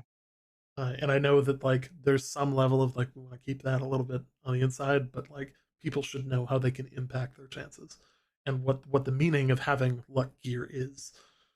Uh, so yeah, uh, but we as a community really do need to be clear about what we're asking for to make sure that they understand what to give us, because oftentimes you'll see stuff like time gates go away in a number of cases where I've been very vocal. I don't think I could be vocal enough at this point about my hatred of time gates, especially on the gypsum system. Put them on the orbs only, or not the orbs, the end casks. But that's the only place there should Oh be a time yeah. gate. Everything else, you should be able to earn gypsum galore, you know, in any way that you want. But Hmm. that's just me, you know. And they have started to remove a lot of those time gates, you know, uh, and we'll continue to fight the battle of. I didn't just mean one; I meant almost all of them. Yeah. So maybe that was me not being clear enough. Hey, there's a time. Put the time gate on the cask. Nothing else. Yeah, he said time gates plural, not singular. Um, so like that's the kind of thing that I look at and I go, okay, hey, here's opportunities for the community to change the way that we interact with the devs. Yeah. So let's talk about what they did fix. Um, Yeah, because there was a patch on there Monday, which was a big one. uh, which uh, which I said was actually something. It was obviously one of the dates that we said was likely to be a patch, like because if they were going to keep to the February kind of thing, like that would be their only date after sort of Friday, because like it sure wasn't gonna Somebody sure wasn't gonna owes land on me Friday. on Reddit. Somebody owes me on Reddit because they gave me Oh shit really? that, oh no, it's not going to happen. They're going to miss February altogether. Like, they're going to miss it. This is stupid. They can't figure out what month it is. Blah blah blah. Guess what? Yeah. It got out in time. Now I didn't actually Sure, check, it but was was it right at was the end, but was was it was it was it was it the 28th at 23:59 Pacific time? Like I don't think it was, but like I don't know exactly when it was, not but like not I'm quite sure the then. international clock was pretty damn close to March 1st. Um, you know, it is what it is. Like, they got it out. They got a lot of things fixed. There were a Yeah. couple of bugs. Uh, There's been a few. There's been some interesting ones. And by the way, if you guys want to check the article, like that's I put the link in the chat to check it out. But like I mean, if have you gone through these patch notes and seen like fixes that you specifically want to reference at the moment, or do you want to do like bit by bit, I have or not. how do you want to do this? I have We can not. go They are bit by quite bit. We extensive. can. Yeah, they are quite extensive. I've highlighted a few, but like um, but yeah, there are some fair extensive. Like it's great because they go notable bug fixes, but like they've done notable bug fixes like per category almost. And then you go through all the categories, and then you get to this sort of bit where it's like, oh, and these are the notable bug fixes that were included because of player feedback, and it's like, oh, okay, so we've got more then, right? Fair enough. But there was Yeah. a fair few. As you guys can probably attest to if you've clicked the link as well. So Sorry. um, Somebody just posted a link to a flight plan from Moscow to Cancun. It's real funny I because hope they've you got to go I, around I, Finland and then I down. hope I hope you're using Bermuda Airlines, because apparently that's what a lot of Moscow are using right now. A lot of Russia are using right now is Bermuda Airlines. Cancun via the Arctic Circle. That's an interesting flight path. Uh, Oh god, anyway, I'm right. sorry. Total So total deviation from the topic. yeah, massive deviation. Okay, Yeah. so we got some expedition fixes. If you guys are like expedition sort of aficionados, you'll enjoy those. I don't particularly tend to do expeditions that much at all. Um, Mainly because part of the reason for doing expeditions is to get the is to get whatchamacallits, and the mutators and stuff, and like yeah, I'm not at that particular level yet, so yeah. But the first world fix I think is actually pretty good. It's it's a bit of a it's a bit of a party sort of pooper as such, because there are people who are making like camps. They're building camps off camps, and they're making like these crazy staircases, which were pretty cool. But like I think we all know that like that wasn't gonna last to some degree, so they have fixed that, Yes, which is yes, probably a good that thing. was a pretty solid one. There were some comical situations where you get in some really funny places, but Yeah, obviously not but, intended. well, but we all knew that that was not gonna last too long. Although that was pretty peak gameplay right there of like Mm, getting wherever you wanted to go uh, via yeah, exactly. tents. uh, I'm glad that they added more lights to the lower slag mine. If you've ever done that and sort of like gone through that every so often, sometimes when you're going through that, like the game could just darken like crazy, which is if great. you go through it at Um, night, it is almost pitch black. So that was a oh yeah, solid fix. that must have been the time that I went through it. Yeah. Yeah, yeah, that Like was you pretty literally bad. had to change your white balance to figure out where you were. I was just there. I do remember kind of going into it at one point, and I was like, I can't see anything. I was just literally not knowing that I was actually like caught on a rock and something, and like just had NPCs like wailing on me, and I was dead. I was like, oh, for Um, fuck's sake. in terms of like ranked arenas and stuff like that, the suggestion has been discussed. We talked about this with them at the watch party. They Mm, meant it's not like from me. Like I'm not that much of a PvPer in New World, but um, you know, from the from the perspective of the audience, I made sure to bring that up to them because obviously, like, not everybody made it to the watch party, but I still hear what you guys say and bring that to them. Um, so yeah, yeah. Well, it that's has been good. heard. They haven't committed to anything, but they do Hmm. actually see that as like something of value. Because obviously, like, there's the duel system, but the duels can be like there's so many ways to interfere with the duel, and it would create a better way to potentially create tournaments, um, and Yeah. potentially leaderboards and type stuff like that, where like you could get decent rewards for being the top PvPer in ranked queues and stuff like that. So it would Excellent. not surprise me if that would be something that they added in because the dual system is there. They're just going to add a couple of layers onto it, and it would be pretty solid. Yeah, that'd Sorry be for the pretty tangent again. awesome. That's all right, dude. It's all good. It's uh, all good. Just yeah, giving the audience what they want. It's all good. Um, that's the fun but of a yeah, talk show is we can do whatever we want, and it's not like yeah, canned content like YouTube.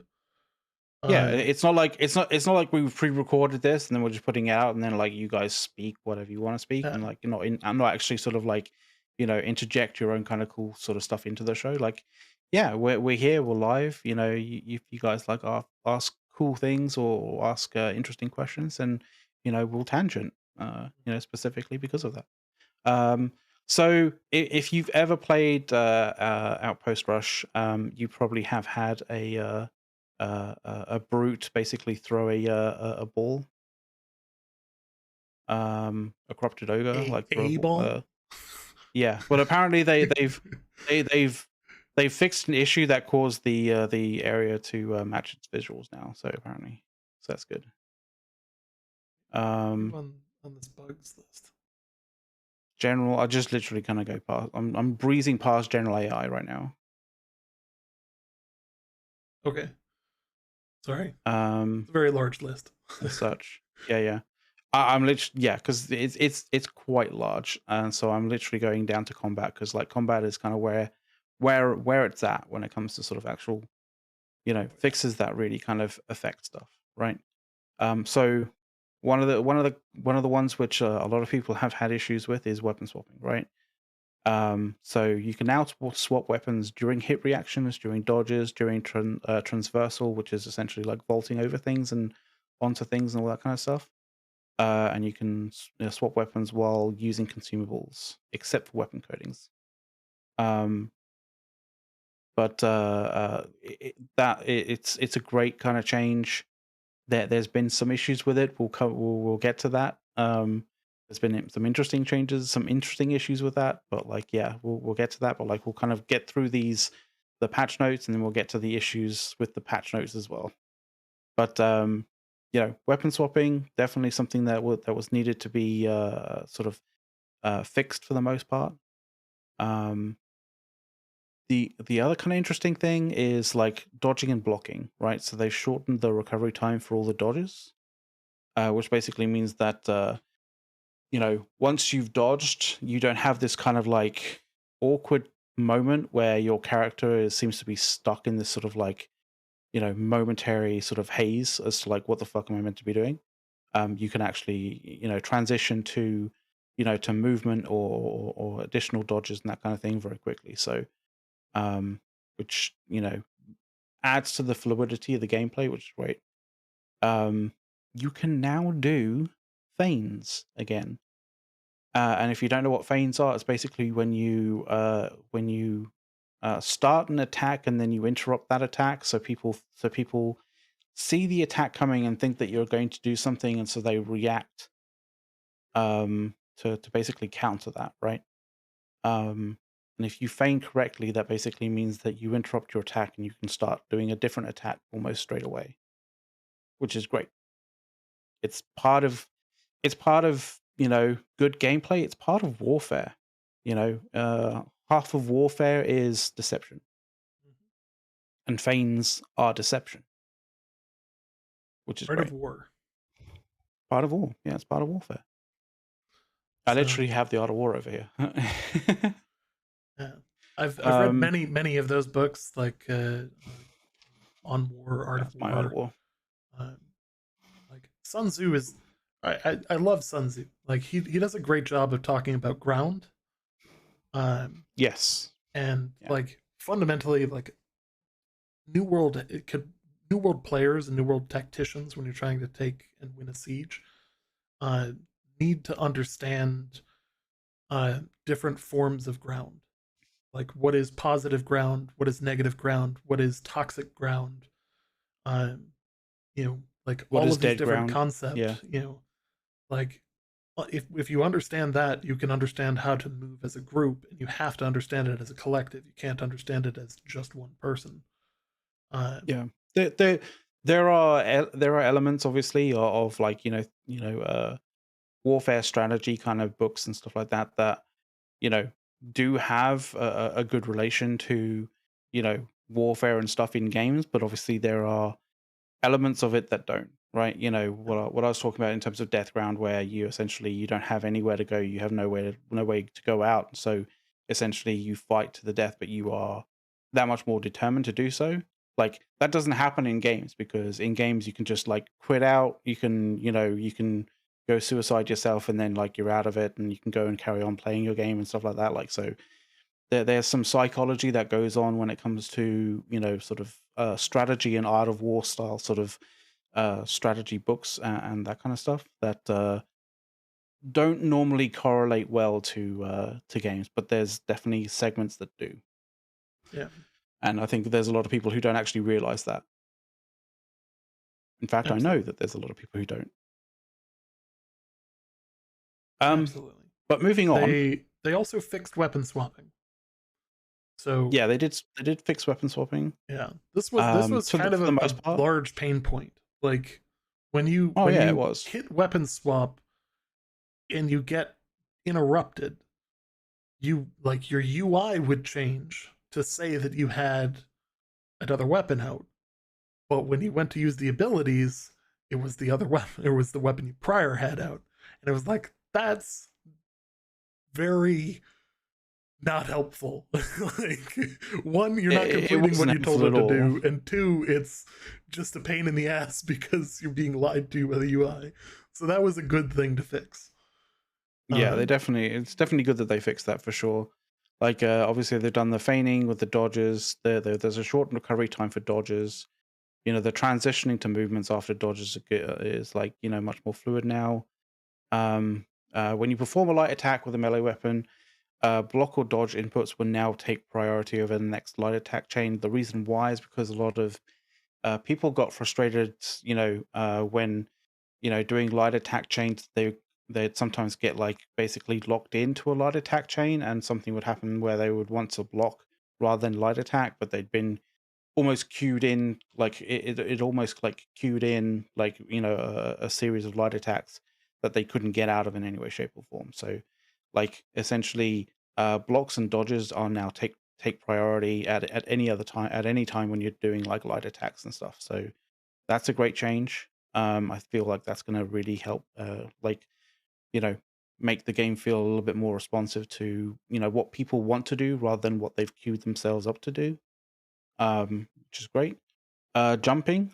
So jumping off lower height objects will no longer trigger fully committed landing animations. And the reason that that was an issue was because fully committed landing animations had this like long pause after you landed, which basically, kind of screwed over your the feeling of like fluidity when it came to movement. So, you'll now have you'll now kind of keep momentum as you move, when it comes to landing, I believe.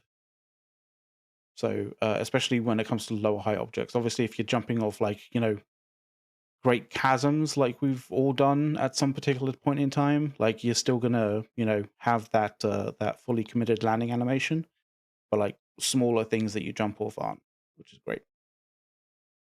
Um, yeah. Anything after jumping, kind of, jumping out at you?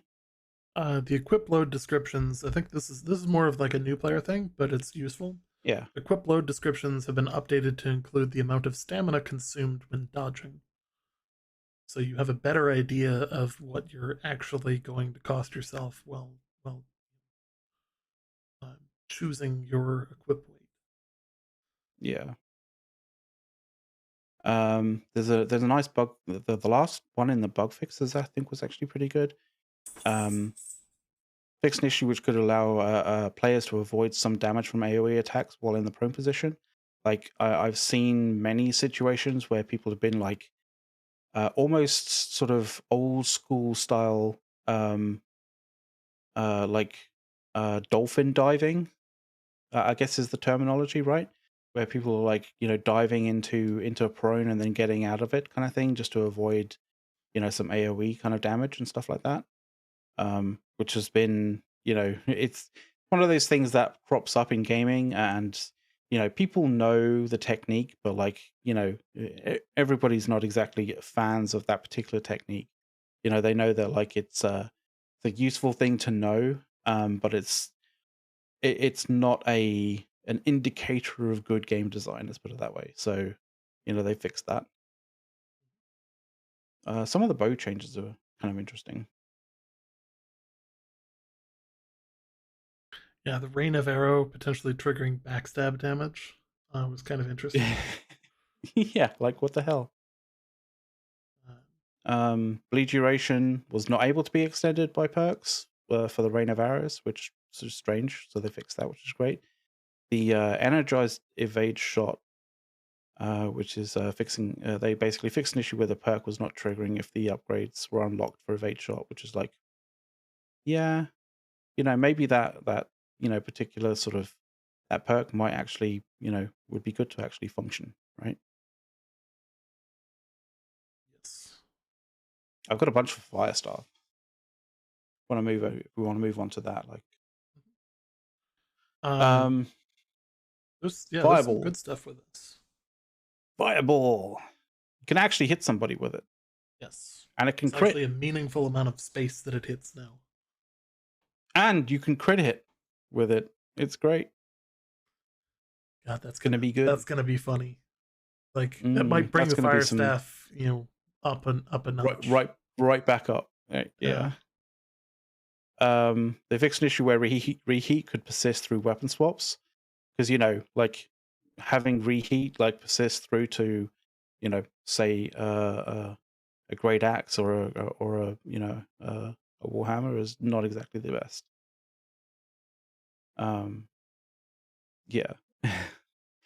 They actually fixed that. They're actually, so one of the interesting things is Pillar of Fire. Um, so if you've ever used Pillar of Fire in PvP, it can be like annoyingly awkward. because your activation, where you want to activate it, and the length of time that activation like takes before it actually puts damage down is annoyingly long, like just aggravatingly long.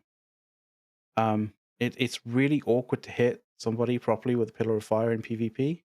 And what they're doing there is they're actually reducing the delay, the delay between the activation and when the damage actually spawns on onto the ground, which is fantastic, because that was always my always the most massive bugbear when it came to pillar of fire, for the fire staff, was that particular aspect of using pillar of fire was just really super awkward to actually put down, because you had to predict basically where people were, and in PvP people are inherently quite unpredictable,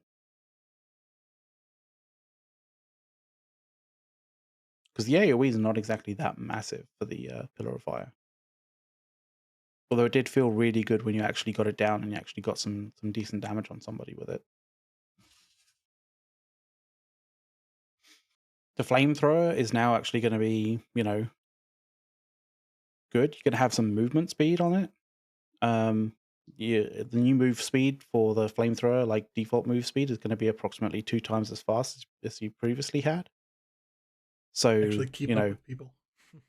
you can keep up with people, yeah. Like, and if you had that perk where you were moving fairly fast, like, compared to the standard, the new move speed for the flamethrower is going to feel pretty amazing, I think. I haven't actually tried it, as you obviously guys can tell. Like, yeah.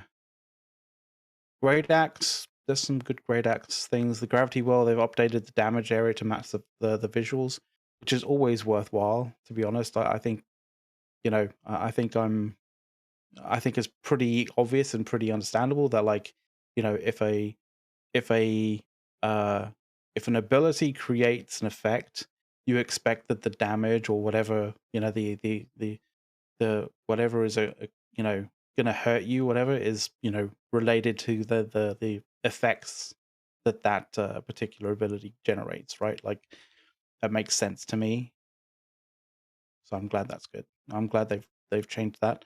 There's a bunch of other changes in the great for the great axe, like further down, which is really strange. But yeah, there's a few changes there. Not amazing ones. The amazing ones, the better ones, are further down. Hatchet. I don't use hatchets that often. So I couldn't really say specifically whether that's a good fix or not. But like the ice gauntlet, I think there's a couple there that's pretty good. How are you feeling? It's a little bit of a Am I nerf on rushing the through this a little little bit of a bit? nerf on the first one. The Yeah. but I think overall these are just positives. Positive fixes, not really like buffs or nerfs. And I'm glad that the ice storm abilities don't stack when two different people have two different modifiers and stuff on, and they put them down on the same area. That's good. There was an issue where the ice shower, like the route on the ice shower, would fail when people dodged through it. So I'm glad that they fixed that, which is good. yep, that's a solid one. Yeah. There's some speed of light kind of changes which are interesting, for the life staff. So they fixed an issue where the speed of light haste was not applying to the caster if the weapon was sheathed. So basically, you could potentially apply speed of light perk to you, and then you could switch or sheath your weapon, and then it would literally just drop off you straight away. So I'm glad that they've changed that. There's also a case of like the speed of light only applying to allies that you heal when you drop it, when you drop the beacon, obviously. But now it's going to apply to everybody in that AoE, like whether it's allies or whether it's hostiles, which is great. Means you have to be a little bit more selective when you're dropping that beacon as to if you're using it specifically for the haste, which is great.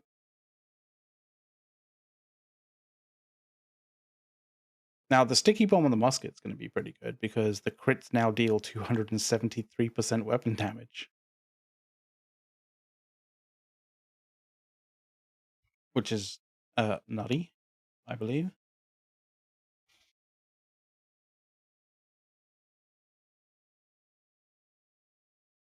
And I think fixing anything that could cause a player to be locked out of using any other abilities is definitely one that you want to change. So I'm glad that they've changed an issue with the sticky bomb that breaks your ability to you know get locked out of using other abilities.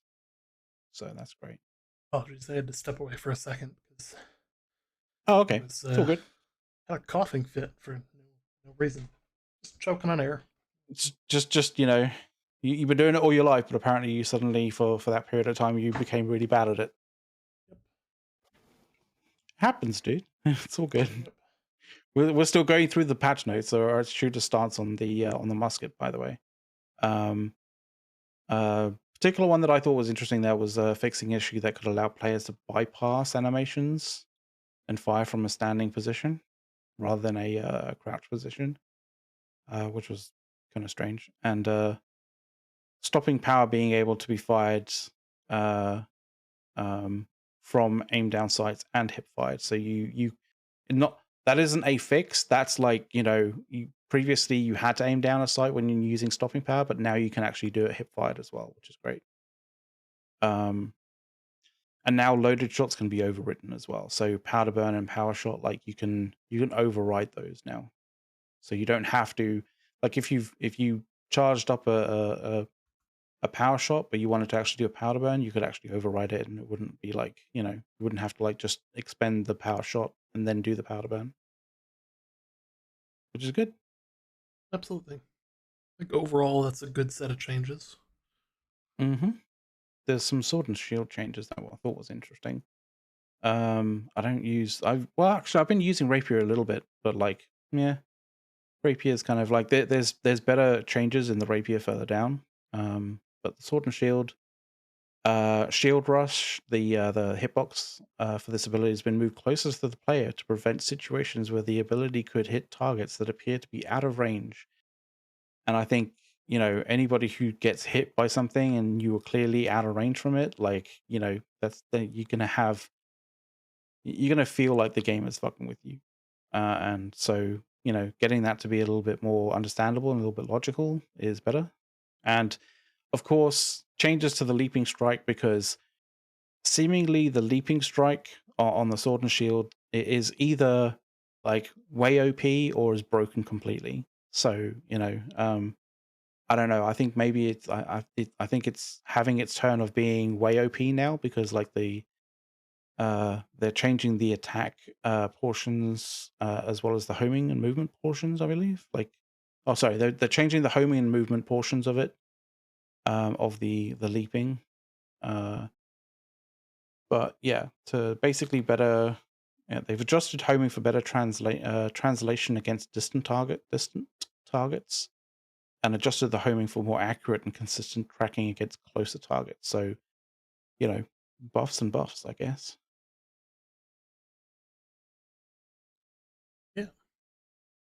And Like the I void, think it's time for Sword and Shield to come back as like one. yeah. It's giving something to the tanks, Oh well, which well, is always good. yeah. Well, Um, chat seems to be of the opinion that it's feeling better, so that's great. that's good. That is good to Um, hear. Void Gauntlet has nowhere near the amount of nerfs that I expect the Void Gauntlet to get, but like clearly there is somebody on the dev team that loves the Void Gauntlet, and so it's So like keep in mind this might repeat itself later on. There might be other yeah, no, changes down. there is also other changes, yeah, Yeah, but it's probably in the user submitted category where all of the nerfs are. yeah, just a tiny little bit. There's a little Warhammer. Some of the Warhammer changes are probably better suited to somebody who actually uses Warhammer. I don't, but I imagine the empowering armor breaker is a change that people would will kind of either like or hate. I guess where they fixed an issue where this perk was applying to all hits for 5 seconds and not just the initial hit. So, um, you know, unfortunately, you can't use the empowering armor breaker perk for a full 5 seconds of multiple hits. You have to, you have to use it for a specific initial hit. So, get that hit correct and time it properly.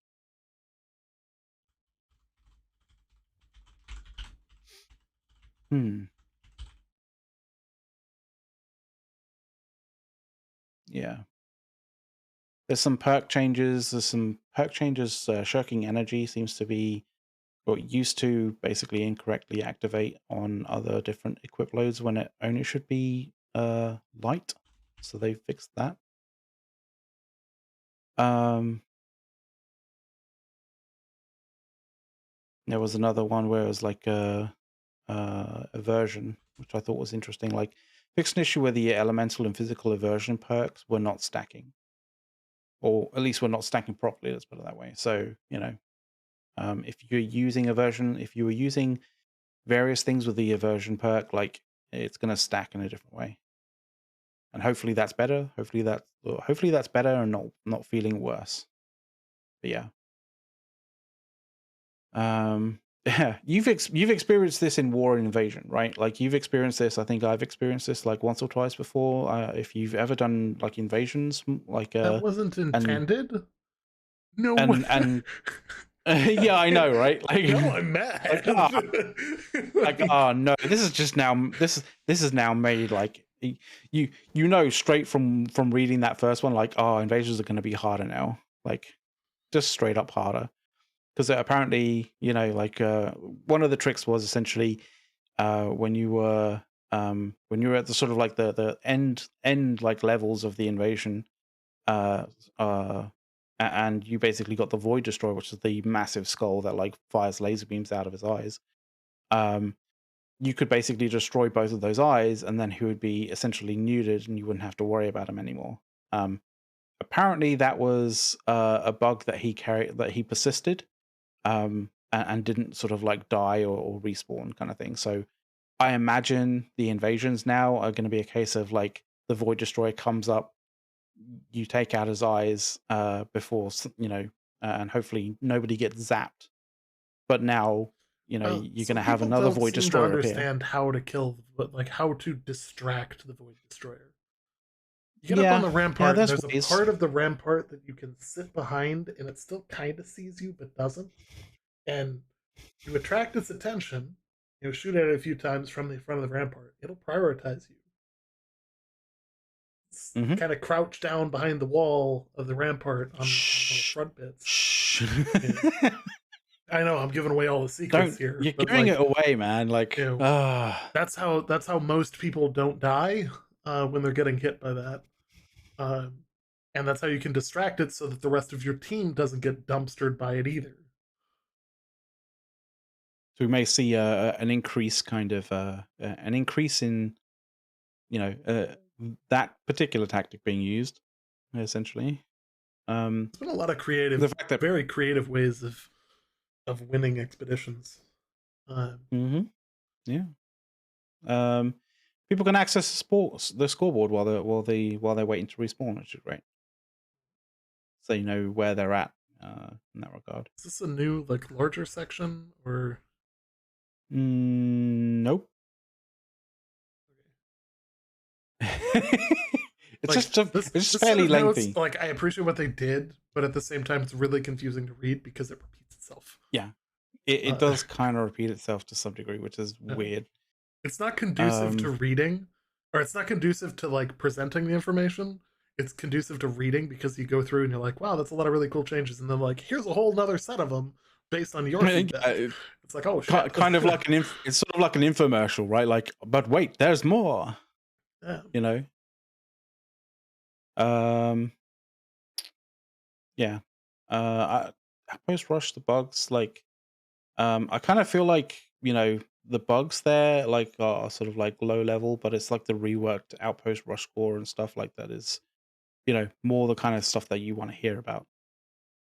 Mhm. Um, so dealing damage. So this is a great kind of thing. Like, so they've reworked the scoring and the rewards.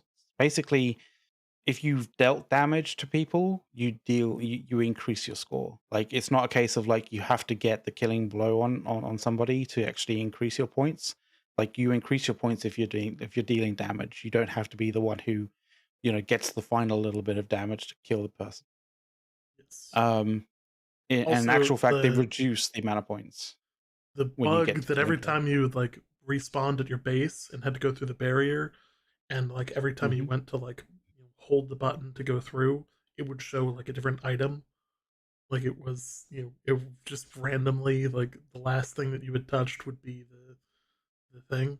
They fixed that, so now it's just go Nice. through. Um, So they've reduced the health of the corrupted brute, which sometimes can be a little bit of a pain to grind through, which is good.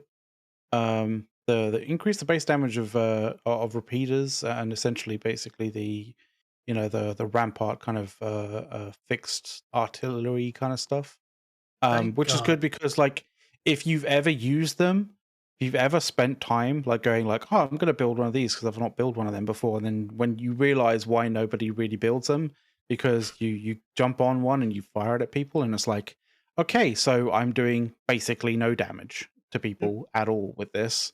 So I'm tickling what's them the from a point? distance.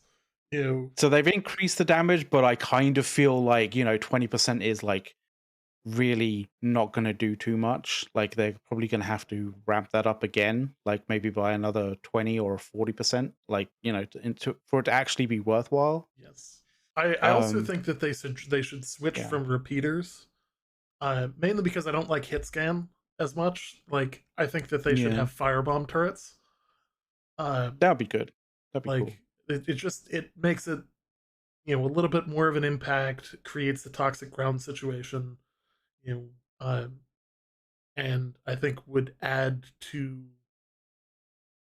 the chaos of Yeah.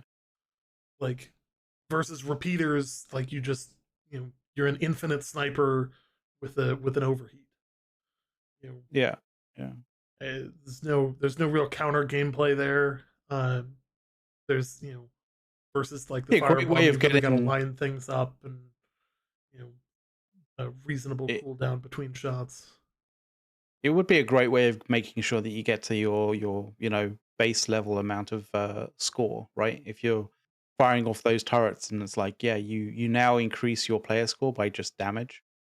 It'd be great. Like, Also, uh, like they appear to be doing like prior to this, they appear to be doing like tier one turret damage. Just make them tier three mm, turrets.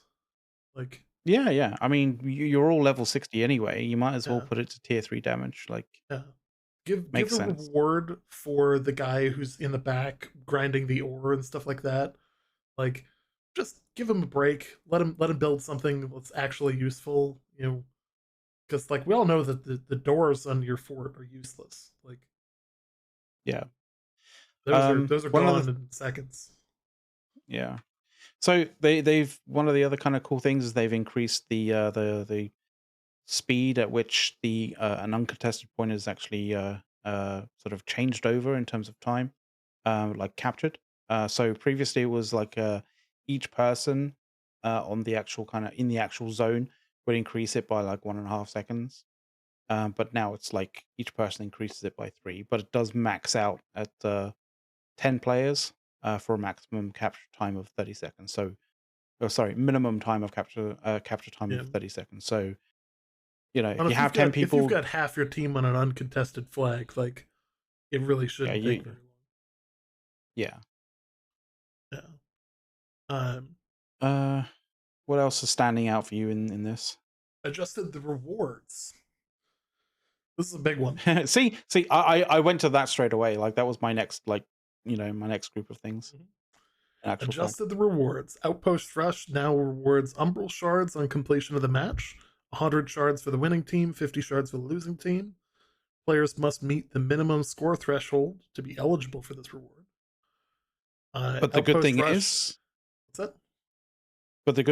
that minimum reward or that minimum score to get that reward, you Yes. don't have to be actually like, doing the killing blows on people. You get points just for damage, which is Yep. fantastic. So that rework is going to help a lot of people make sure they hit that minimum score. Um, Mm-hmm.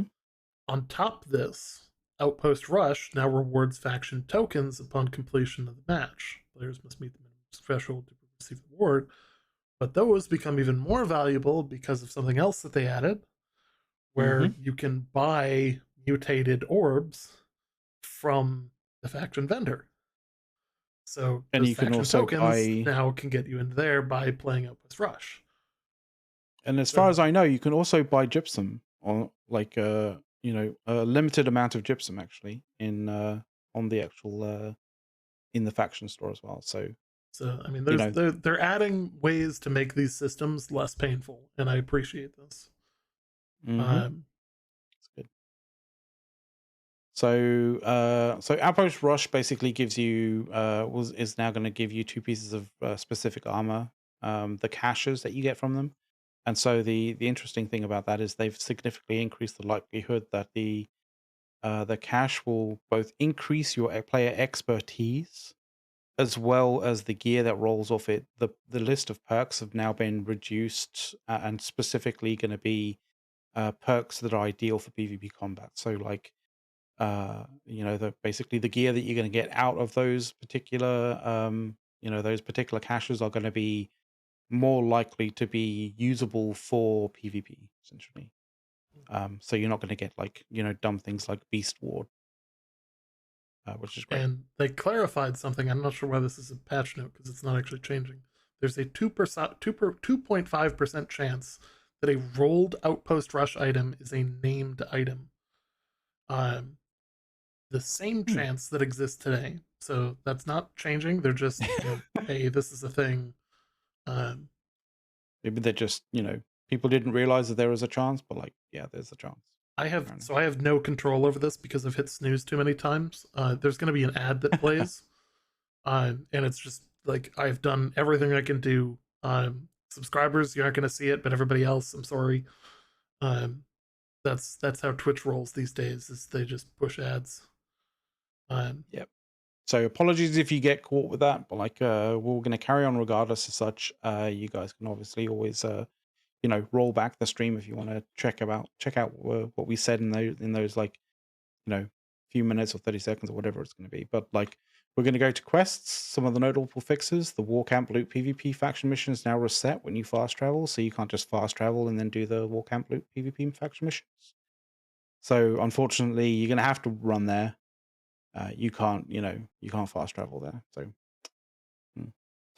sucks for that. There's also there's a bunch of things there, but like I think one of the things that is probably going to like help people or just sort of make people's day a little bit better the most is essentially map markers. And obviously map markers allow you to know where you need to go in order to actually finish and do certain things in the quests. Um, Having them be Having on the accurate map thing that you markers, actually need to do is kind of yeah, important. exactly. Yeah, actually, because the last thing you want to do is like you're looking for like this random thing in the middle of nowhere, and it's like just basically saying like, yeah, it's in this area, and you have no idea like quite what area you're talking about, and it's like, yeah, like rather than just having to deal with that kind of awkwardness in terms of gameplay, like just give us the map markers where we need to go, and so they have, so that's great. Um, Um, Economy, yeah, progression, and rewards. So progression. I think that one, this is reverting a change that existed before, and like listening yeah. to the community that this was a bad idea from the beginning and they shouldn't have done this. Um, Leveling for Arcana, armoring, engineering, furnishing, jewel crafting, weaponsmithing, trade skills will now require 10% less XP. So So if it's you not haven't a finished full scale those, return to where it was at launch, but it yeah. is less of a pain in the ass. Yeah. So So if you haven't finished those off, it's going to take a little. Basically a little less grindy to finish them off, which is good. 10% less. Um, I thought it was interesting that they said that they finally fixed an issue that prevented tier 5 family muscle or tier like basically the tier 5 muskets from dropping in crates and stuff. So you know, finally, I guess. I guess people who are using, who have been, hoping for that musket drop and it just never happened. They're like, oh, okay, this is why it hasn't been happening. Well, thank God they fixed it, but like, you know, yeah. Um, And they've increased the likelihood that caches from major corruption breaches will grant an expertise increase. So we might see more people actually running, corruption breaches or at least major corruption breaches, in groups. that might actually be a solid way of increasing gear score if that's a consistent thing. Yeah, somewhat consistent, maybe. I Um, hope I hope that like I don't like when they say increase the likelihood, like by how much, yeah, like because it would like be nice. changing it from 0.02 to 0.03 is different than changing it to you have a 20% chance of getting it. Like you know like So it's like sort of like kind of like what is it? Gambling chances. Someone going like, "Yeah, you have a less than 1% chance." It's like, well, that can mean all sorts of things. That could be anything from um, 1 in 101, or that could be 1 in 10 billion. Like, what is it? You know, uh, please tell me. Um, So I think this came up a few times, and I've seen it a few times where people have talked about like legendary rarity, even though it's like not doesn't seem as though it's as good a weapon. But apparently, several T5 weapon schematics were incorrectly displaying legendary rarity when they were actually meant to be epics. So they've changed that, and they've basically told you what the schematics, which schematics were affected by this. This is a nice one. Phishing. Reduce the effectiveness of phishing bots. I mean, I, awesome, but like like that's what vague. did you do? Like Yeah. you know, I guess if they said exactly what they did, then it wouldn't reduce the effectiveness of phishing bots because phishing botters would know what's happened and then they can adjust for that. But like, just I add like mean, a I guess. 10% turn or 10-degree turn every time you cast. So I mean, eventually you're I not looking at the guess lake. I'm just gonna say like I guess okay, fair enough. You've reduced the effectiveness of phishing bots, but like we'll take your word on that one, I guess. You know.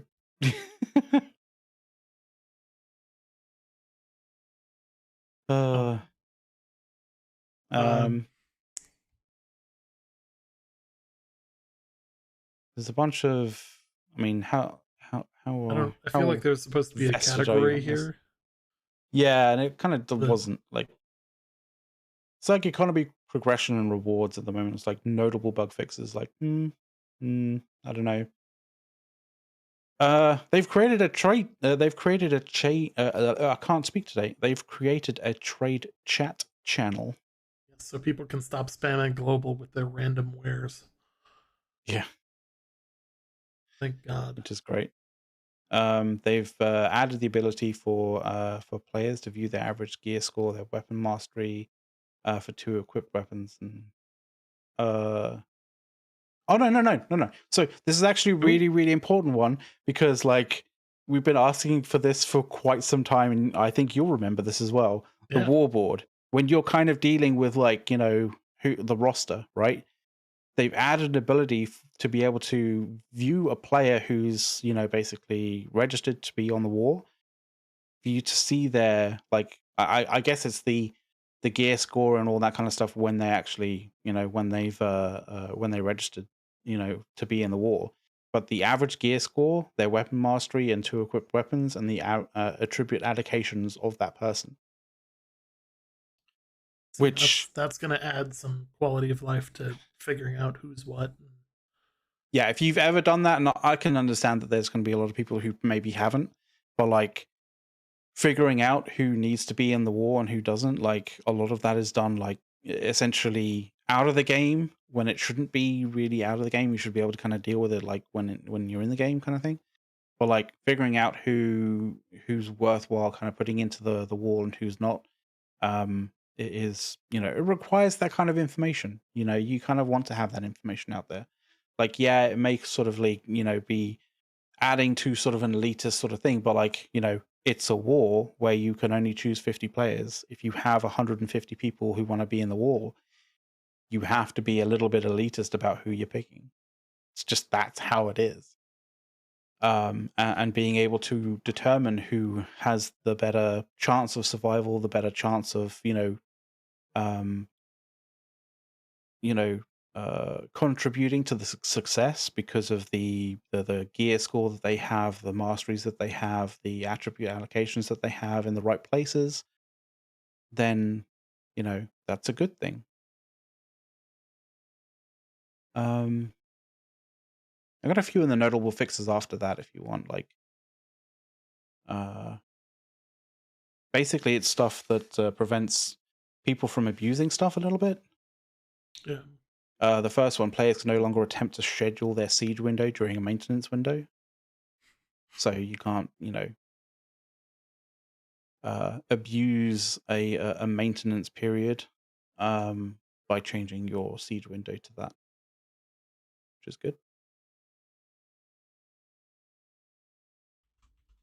I think we've all had people who have disconnected when you've been sort of like loading into like an invasion or a war or something like that, and basically you've come back and you're not, and you can't get back in. So they fixed that issue, I believe.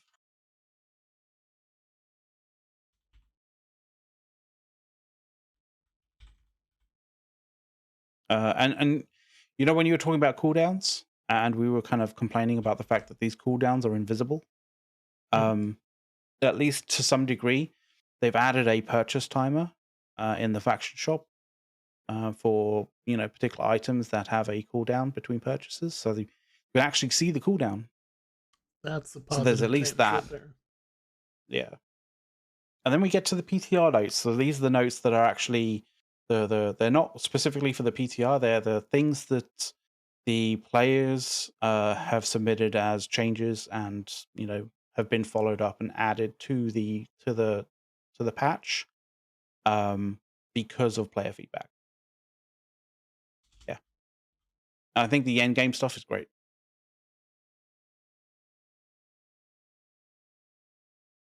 Do you want to check? Do you want to grab that? Sorry, which one? PTR notes, end game, like literally the first bit. Ah, yes. So yellow topaz no longer has a minimum drop time. Black gypsum, uh, minimum drop time has been reduced from 10 minutes to 5 minutes, so that's a positive change there.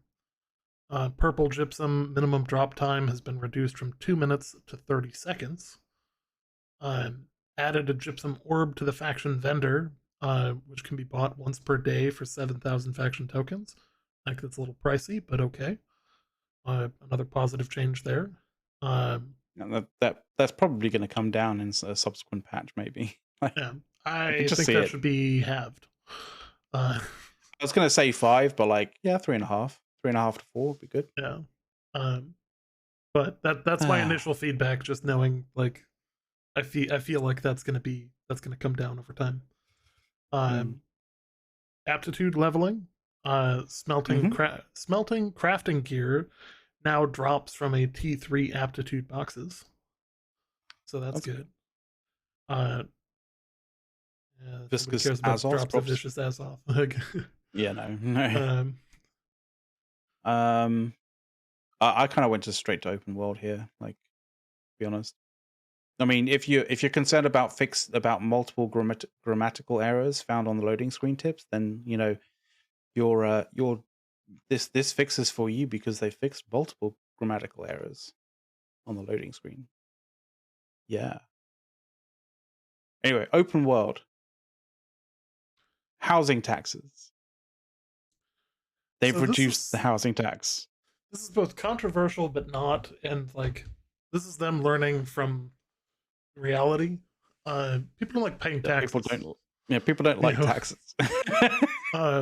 It's kind of like the sentiment that that Bruce Willis kind of puts to what's his face in Armageddon. It's like, yeah, one other thing, none of these guys want to pay taxes, like, ever. It's Best kind of how a deal lot of people ever. feel. Yeah, Yeah. it's kind of how a lot of people feel. It's like, no, I really don't want to pay taxes. Like, you know, so they've unfortunately they haven't like just basically abolished taxes, but they've lowered it significantly. So yeah, in terms of how much, the minimum ban from 5%, they've dropped it to 0.1%, and the maximum ban from 10 has been dropped to 1. So that's pretty cool. And the controlling company that receives the housing taxes actually receives a 5x of the amount that is basically collected from those housing taxes. So there's a degree of coin generation when it comes to regional housing taxes, like collection, but whether that's going to be a positive or negative, I don't know. But like, I feel like that is, I mean, what when I say positive and negative, I don't mean like whether it's going to be, more taxes or less taxes. It's going to be obviously, less taxes because, do the basic maths. It works out to be less taxes, but like, still technically you're generating coin from nowhere, you Mhm. know, with housing taxes. But And I like, mean, the I reality think is, like, that's the outside of a case. couple of territories, without this, there's just no economy. Uh, Yeah. so, people will argue Mhm. that Everfall and Windsward don't need this, but like the rest of the map does. Yeah. Uh, Um, I think we've all done cooking in terms of aptitude experience and know that like that's the easy one to do and to sort of smash out. And it seems that AGS have kind of realized that too, so they've increased the experience requirement for that for progression by about 30%. So yeah, it's bringing it more in line with the rest of the stuff. Um, Mutated Dynasty expeditions now give you a Sapphire Gypsum upon completion, which is cool. that's good. Brings it in Um, line with the other ones, or brings it in line with the normal mhm. ones. That's good. It's actually cool because like we're listing this like we've spent multiple times on shows where we've said like like bring the rewards in line with each other, so people kind of feel like that when they do a piece of content, like they feel like they've been rewarded for it rather than feel like they've been screwed over, and that they should have been doing certain things rather than other things. So it kind of feels like they're doing that. They're evening things out to sort of make things feel like they're rewarding you more consistently, right? And Yeah. the classic thing here is Dynasty expedition bosses now give you the same amount of coin as bosses in the other in-game expeditions. That's a great change. And so, There's a couple of really good changes in quests here. Um, mm, Level 60 quests in Reek Water and Shattered Mountain now reward gypsum orbs. yeah, So finally, I can finally complete those ones up there and have a benefit of actually doing it. hmm, Increased reward experience for side quests from level 10 to level 60 by 50%.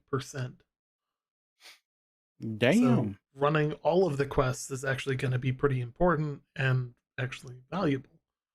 I mean, those things are massive in themselves because, like, level 60 quests, like, a lot of the times you get to level 60 quests, and then it's kind of like, well, you get to level 60, like, well, why should I bother doing these quests? Like, they don't really give me anything like significant that I Yeah. Now that wouldn't there's get gypsum anywhere involved, else. it's like, hey, yeah, let me in on this, Yeah, or orbs even.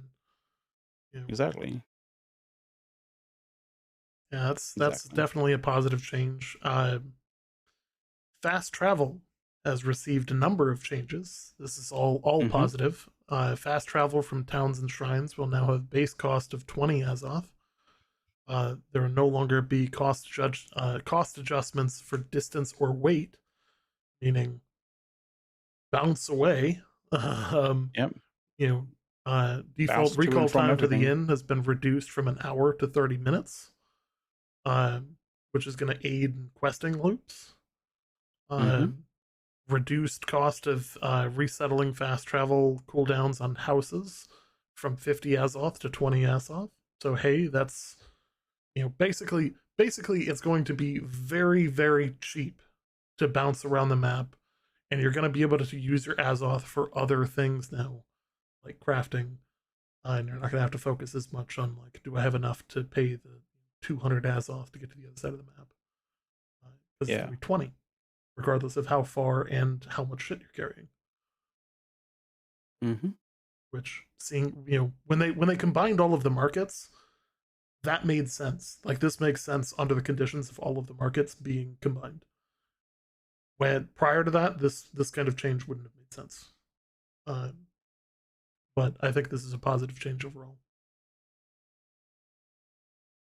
It'll bring it in line with for anybody that's played Lost Ark, using the triports, or triports, right?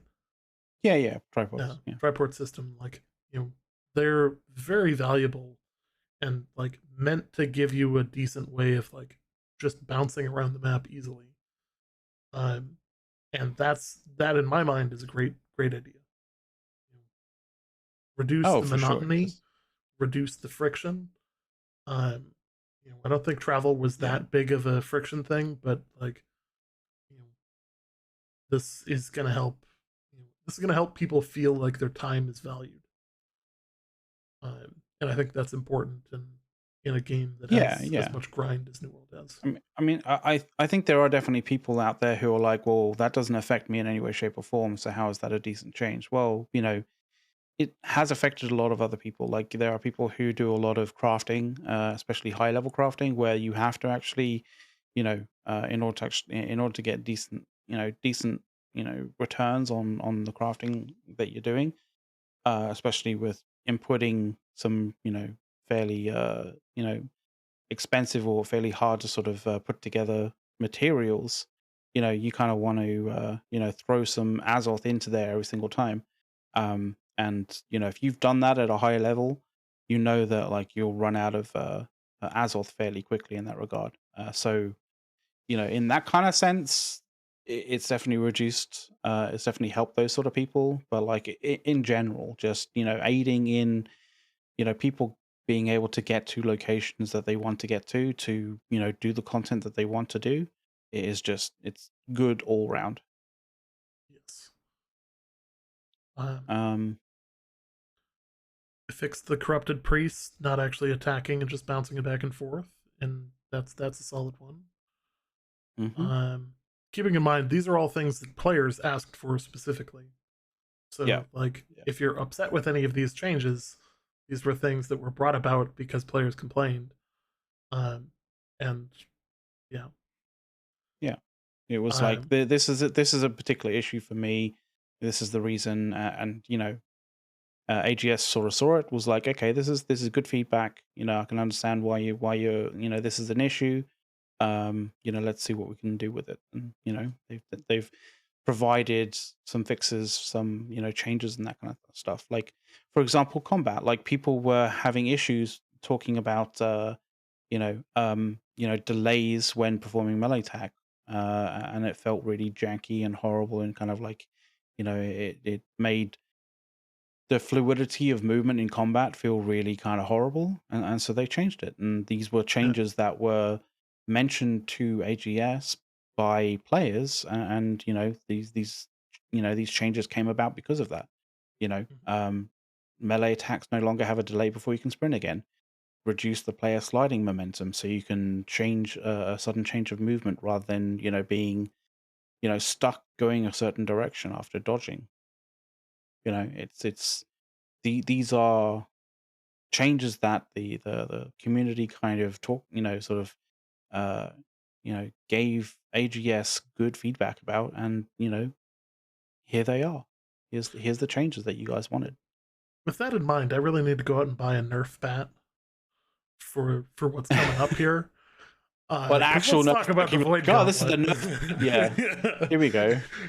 Because whip the fucking Nerf bat out, because the Void Gauntlet Yeah. just got a I like fucking beating. yeah, I like the sort of like steady, like softly approach. Like the Void Gauntlet is currently a little too effective. Yeah. Oh shit. So what did they do to it? Petrifying Scream. Increase the cooldown from 15 seconds to 25 seconds. Mm-hmm. Orb of Decay. Base ability damage reduced from 100% to 90%. Detonating Orb. Detonation damage reduced from 100% to 70%. So So, if you were one of those guys who were getting your kills via detonating orb, like you probably felt like the Void Gauntlet just got like nerfed to shit, because not only did your base damage go down by 10%, your detonating orb has also gone down by 30. So it's kind of felt like it hasn't been a 30% drop; it's been more than that. So yeah, yep. but if you're because the orb decay does many different things, right? So it debuffs people, it heals people, it also does damage as well. So like you're doing all sorts of things with it with the same function at the same time, like, or pretty much at the same time with the same ability. Like it can do with a bit of a nerf. Maybe they'll return to it and be like, okay, you can choose certain perks and it will increase or decrease. It'll increase while decreasing certain things. So if you're somebody who uses a detonating orb more often, then maybe they might change it so that you can put a perk on there that increases damage that detonating orb does, but it reduces or even removes the healing and the debuffing. I don't know. Like that's an idea, but at this particular point in time, they feel like all of the debuffing, all of the healing, as well as all of the damaging, like the Orb of Decay does, like, is a bit too much, and understandably, I think. Yes. Now, oftentimes people have been pairing the Void Gauntlet with another relatively overpowered weapon, the Rapier. Which Yeah. again, let's whip out the Nerf bat because Repost just went from 12 seconds to 18 seconds. Mm-hmm. Evade Something that went it. from 6 seconds to 12 seconds. Uh, Ooh. they swapped the positions of Crescendo and Breathe in upgrades. As a result of this change, points in this tree will be refunded and need to be respec'd. So make sure that you do that. Which means you're going to have to that'll spec that'll further into it to get the upgrade that'll there. that'll affect how you're kind of building that in to get the ultimate at the end, sort of thing. So that may affect people's builds in that regard. So if you And use Rapier, check it. yep. And I'm gonna butcher how this is pronounced. Flesh, I think. Fletcher. Fleche. Uh, increase the cooldown from 17 seconds to 20 seconds. So solid nerfs across the board for the rapier. Yep. Um, I Fletcher is think all the. overall that is to be expected. I feel like it is preventing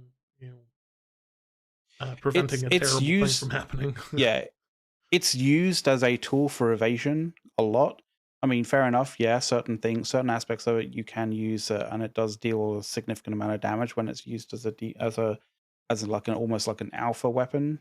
To deal large amounts of damage, large numbers, kind of thing. But a lot of the times it's used as secondary, and that's one of the things that they kind of want to deal with is like just the effectiveness of like various different perks and different abilities that make it just super awkward to deal with when trying to catch somebody. So that's good. The Great Axe. This They've is another changed one. they're working on the gravity well. So the idea is like the gravity well is used a lot in terms of as a CC in order to as a basically an area CC in order to actually like catch and snare people. And so they kind of wanted to rework it. Apparently, they felt like it needed to be reworked, and so they've decided to change it so that if you get pulled into the absolute center of the gravity well, it actually roots you, Good. which is good. Good. Um, Very good. hmm Um, improving pull tech to more reliably pull foes to the center. That's yeah. hmm I think overall this is good. I do think that it needs to actually apply to people who are trying to dodge out of it still. because there seems to be too many ways of just completely negating its effects. Yeah, Um, yeah. like I mean, if you're using ability to get out of it, I consider that to be balanced because the guy who's using it is expending an ability, and you're expending ability to get out of it. So, like, to me, that's a fair trade. yes, yes. If, But I so if think you've most got of one the of those time people are movement just abilities, dodging and yeah, yeah, dodging or sometimes I've seen it where like it's actually been a reliable thing to reliably to actually just walk out of it. Like it's weird. yeah. I've seen people literally walk out of gravity wells, and it's a really weird scenario. Like it looks really strange. Anyway, the last thing really is the server, a server change, which is that trading and sending gold is now going to require you to be physically near people. Mhm. I think that this is a And solid plus here. Like, I think that's worthwhile. I think it says if players are in an invalid location though, and they will get an error message. The way I read that is if you're in like an expedition, right? For example, or if you're an outpost rush, for example, it'll come up with an error message. I kind of feel like if you're not physically near somebody and you try and send them gold, it should also come up with a thing saying like you need to be in proximity. I haven't tested it out to see whether it does say that, but you would expect with the patch notes that maybe they would say, trading and sending gold now requires players to be physically near each other. If you're not, they will come up with a message saying that you need to be near them. Like I would expect that to be in a patch notes if they do actually have a pop up that says it. So if it does, great. If it doesn't, they need to deal with that because we've had it where people have tried to send gold to somebody and it's not worked and they've been really confused as to why. And solving that with just a pop up that says you're not near you're not in proximity to the person you're sending the gold to would really help with that.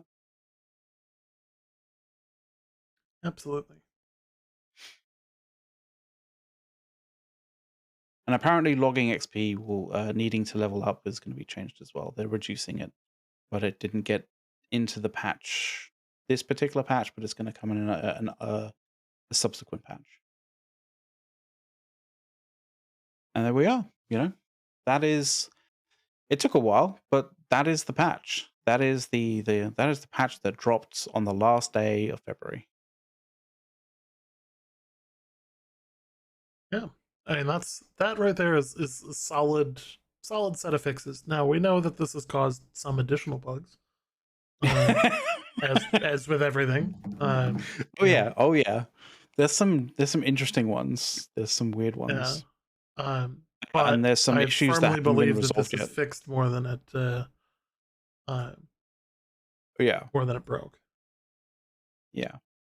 Um, as has been sort of asked on in chat, like I believe they haven't fixed the Lazarus instrumentality quest bug yet. Well, not quest, the Lazarus instrumentality expedition bug regarding it kind of sticking and like preventing people from progressing through. Um, I imagine they're probably trying to resolve that right now, or they're working on that. And I imagine that the next patch is probably going to be a content patch. Mhm. And I imagine the content is going to be something that we've been waiting for a long time. At least I I hope so. I have a theory. We'll call it that for now. All That right. we're finally going to get Brimstone Sands. Um, that's I hope entirely so. theoretical. But I think that if I was them again, like, and I've been saying this for weeks, if I was them, prior to releasing a whole bunch of new content, want to make sure the game is in a much more playable state. A lot of the bug fixes, stuff like that, which is what they've Yeah. done, and assume that next month is going to be addition of substantial content. Hmm.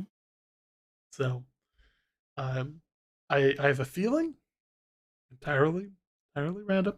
we might be getting a new zone, or what looked to be like potentially some faction content updates based on an image that they released. It was the Oh, Spider-Man meme okay. reference between the three factions.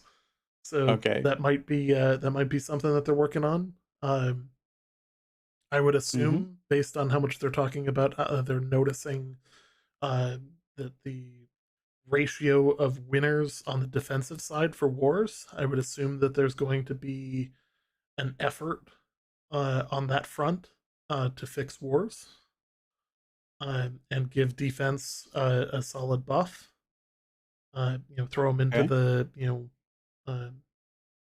like 60-40 range would be more acceptable. Uh, there's a Yeah. few things they could do with that. I personally think they just need to buff siege a little bit. People need to understand the value of siege. Cough, cough. That's how you win battles. Yeah. But you know, so just putting that out there. And yeah, like I think overall this is a solid patch. I think this is good work on their part. Solid listening to the community. Um, and I think it's been relatively well received. Judging Yeah. from the I lack of a shitstorm on the subreddit. Mhm. Um, I mean, there's definitely been there's definitely been posts in places which normally would be just, full of vitriol that basically said like this the game feels like a lot better. Um, but there are definitely still issues there. Even though they've released the bug fix February patch, that bug fix February patch did also come with a known issues list, and you can peruse that if you're on the forums for sure. And That will have I a got list one of various more. different things. Oh, Actually, I got two more. Two more. oh, Um, okay. I could pour some water while you're doing that. uh, so there were three images released. One of them is a Spider-Man meme with the three factions in it, so we can assume that there's some sort of Okay. factional conflict stuff coming up, or faction balance possibly stuff coming up. There All is an right. image of Isabella, which could be a Hmm. reference to Isabella's lair as a new expedition. Which we know exactly Okay. where it is. It's in the back of Mark Card. It's going to be a real pain in the ass to get to, but um, should also come with some substantial rewards for doing so. Um, Right. and the last one is a blurred out, what looks like one-handed gun that doesn't look like a pistol, or that doesn't look like a Hmm. blunderbuss. It looks a lot like a pistol with a hand over it. So, Interesting. me, that's not the right one. That one. Oh, okay. Okay. Looks like a pistol under there, boys. Because the sure as shit isn't a blunderbuss. If it was, it'd be a hell of a lot longer with the shoulder guard and the whole works. Uh, Yeah. so Isabella's lair, I think, is a solid guess here. Um, Faction content and possibly pistols, which they didn't mention before. They said the blunderbuss would be next. So like how a Yeah. That pistol that would was beat the the funny blunderbuss thing. out would be interesting, or they're just leaking it early, or they're going Yeah. to do both. They could. They could do all. Yeah. So Um. So yeah. Known issues. So let's go through some of the kind of like the pain points of the patch at the moment. Like, I think one of the ones that are affecting a lot of people the most is probably a lot of the desync and lag that's kind of going on in terms of general PvP. Um, there does seem to be a fair amount of desyncing and lagging in certain servers, in certain instances and situations. That kind of feels very horrible. I mean, lag and desync is always feels really horrible, especially when you're doing PvP. So yeah, and I kind of feel like there's still quite an issue. I think, as far as I know, that there's still an issue with regards to like like point capture in wars at the moment. So that still needs to be something that needs to be dealt with. But that's more server side tech, and in terms of like the amount of packets and the data that's being thrown to and from, um, and that's typically a much more involved process and a much more complex process than just like fixing a few things in terms of code, or in terms of like uh, model like models or textures or all that kind of stuff. Like there's you know when it comes to server code, and like the data that's transmitted and sent to and from clients, and how that is kind of transferred and worked with on the server, it's all extremely complex stuff, and it takes a while to actually determine quite what's going on, what's causing the underlying issues, and how to resolve those. So hopefully they're hopefully AGS are kind of looking into that, like, and the more wars that happen, with the more of those kind of scenarios happening, the more they have data that they can deal with and they can use. And in actual fact, in the PTR, they were actually scheduling wars in order to actually get some really really good hands-on kind of information about it. So hopefully that bears fruit. Um, Fingers crossed on that. But yeah. We know that it's definitely appeared on Reddit. People talking about desync, people talking about lag. So, um, but one of the other ones, which is a classic, a classic when it comes to, oops, kind of bugs when it comes to AGS, is for whatever reason, companies seem to have overnight doubled the coin that they have in their bank, if not more.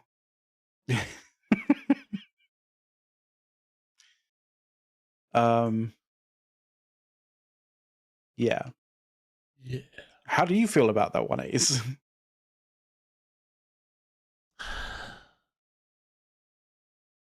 You feel like you should have put all that money back into the bank before into the company bank before the patch went like, oh Yep. great, yeah, we have 6 coin rather than 3 coin in the company that we've kind of like left. Well, the Ninth Legion still It's on my exists, alt. Yeah, it's but on my it's not alt, but actually like an active company. Yeah. and it doesn't have a mass amounts of money now. Like it Yeah. just doesn't. Yeah. Um, I always thought it was funny. Like when we closed down the corp, or closed down the company, like people actually gave me a lot of shit for it, because like almost all of us went over to Blood Pact, and like that's where the money went.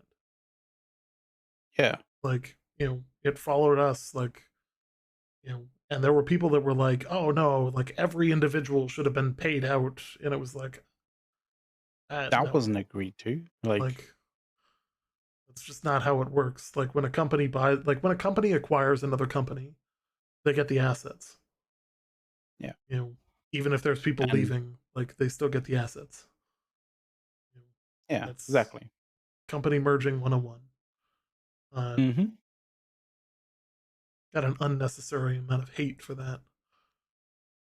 But Yeah, I thought that was particularly unnecessary because I thought that was very logical the way that, like, way that process worked. Um, yeah, there's some interesting situations occurring when it comes to weapon switching. And obviously, this is one of those things that like AGS implemented in order to make things better. But obviously, certain instances, certain situations cause interesting and unique scenarios and effects. Um, One of them is, if you, I think it's if you fire off an ability and then switch.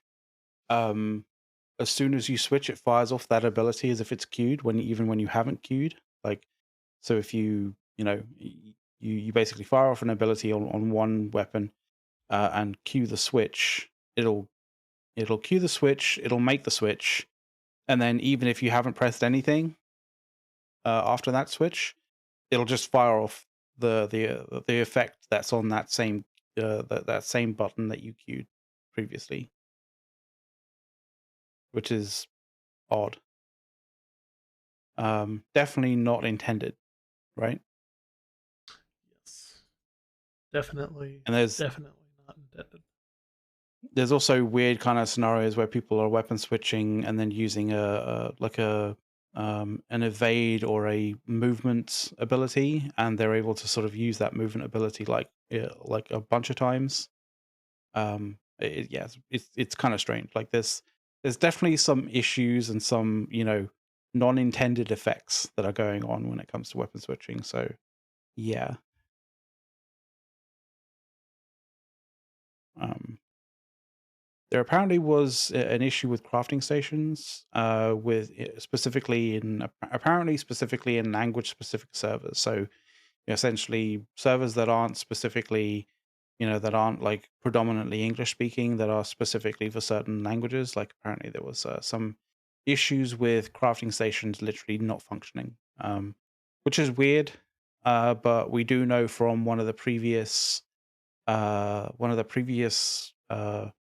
developer diary, kind of the developer update report things, that they can have as much as 5 or 6 different versions of the game that they are working on and fixing bugs on.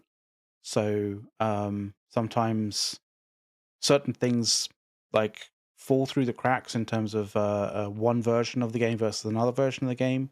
um, like sometimes those versions, I guess, may be relating to different languages or something, but I don't know. Like I'm guessing at this point.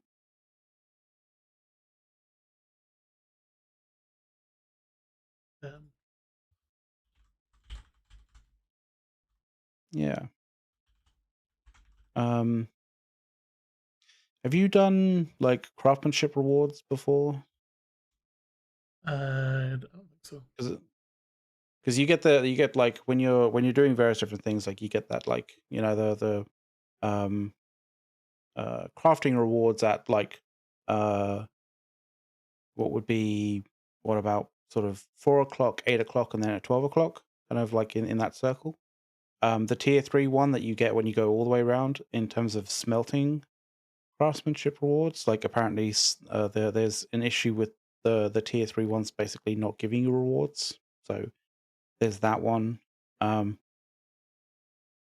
there's a really so this is kind of cool. I think this is kind of cool, and it's currently going on right now.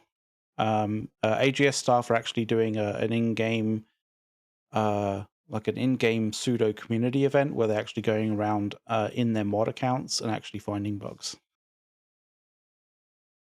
Good, very good. And there's a really great moment where Lux found one. I don't know if you want to bring that up or not, but like, it's the Reddit link. You want to grab that? Which one are you pointing to? Hmm? Oh, never mind. I found it. Yeah, found it. Yep. Yeah. Um, So Lux found a bug in the event, keep in and it mind, was it. obviously, my view of Reddit is a little different than everyone else's. Oh yeah, yeah. Good point. So, like, you can see, I got mod tools and Yeah, stuff like that. it's the image that we're really working about. Like, I found a bug. I can't talk in global.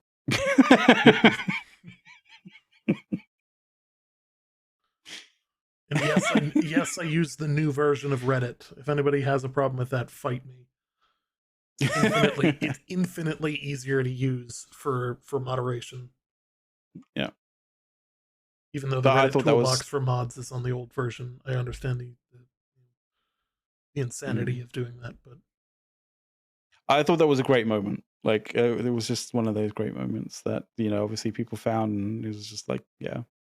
But they are doing this as a pseudo community event, and it started yesterday. It's going on till tomorrow. So, if you see GMs in chats and stuff like that and moving about in game, then they're hunting for bugs. If you know a bug, if you found a bug, if there's something in the game or in the world that is particularly egregious, grab their attention and let them know about it.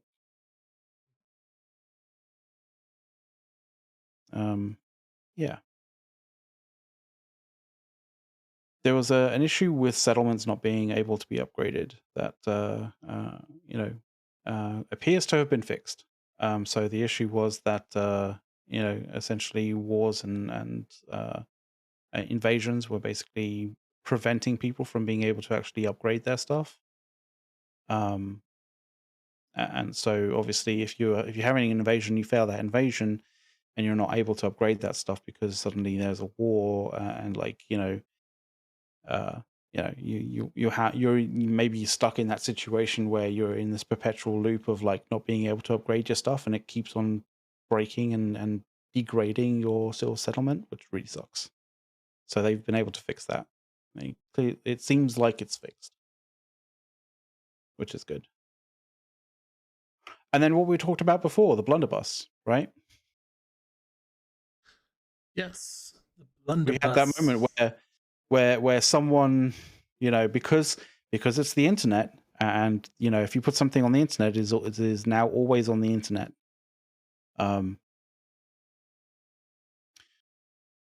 Someone alluded on Twitter about the fact that the blunderbuss may be included in the February update.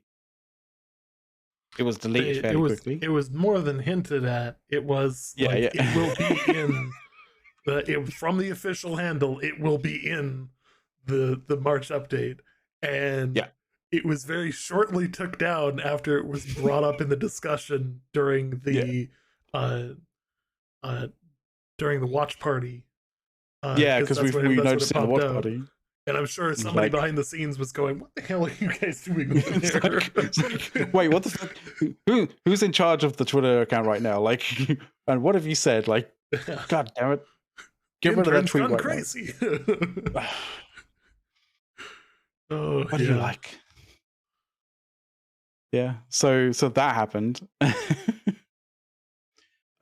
This is actually kind of fun. Like, you might want to sort of jump onto Reddit and play the video for this particular one. But there was an interesting war bug, where essentially people were queuing up for a war, as you do, right? And then when the war kicks off, you get teleported into the to the fort, right? To partake in the war. Except what actually happened, and it's the one down here, by the way. What actually happened was that people were teleported straight back into the settlement, except they were able to engage each other. The obviously the participants of the war. So they were running around inside of the settlement, actively PvPing, which was actually pretty. It looks pretty cool. Obviously, not intended at all, but it looked pretty awesome. Oh yeah. Yeah. You able to find that? So the Reddit one. Yes. That one. For some reason, it's not. No. Being a pain. Sorry. OBS is the problem at the moment. There we Oh, right. go. Okay. There we go.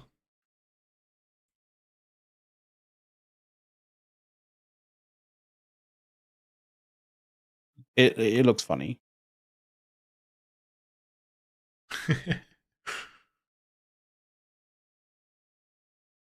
Like, Wow. hang on. Wait a Oh, second. cool. This I is can the city. PvP. Yeah. Also, just saying, this might not be a bad idea to just have as like a battlefield for like, just to change things up. Like you don't really know what type I of war know, you're right? gonna Like get. that's what I meant. Like, it actually looks pretty cool. Like, Uh, you know? like I could imagine there would be some like archers going way up on the place, on the like housing where like you can overlook the entire Oh town and just yeah. snipe down from there. Yeah, that would be pretty awesome actually. Like this like I don't even see this as a bug. I see this as like a feature. As Good Like, emergent gameplay. yeah, this is Yeah. quality. This is like, I understand that it is actually a bug, but like, I think we can all agree that like, if this was a game mode, this would actually be pretty fucking cool. Oh yeah, I'd love it. That'd be awesome. Yeah. Yeah.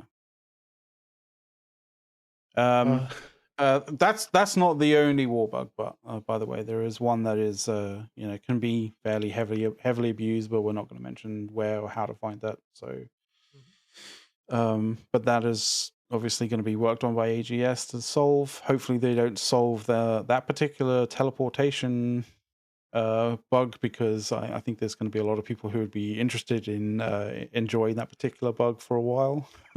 yes. Um, um, Additionally, I think one of the things that we've like somehow managed to gloss over the entire time here, oh, um, is that they have officially in multiple places confirmed that they are going to give us a roadmap. Like, not yeah, just yeah. like Actually, high yeah. level, but like an actual, like, here's what we plan to bring to the game over a substantial amount of time.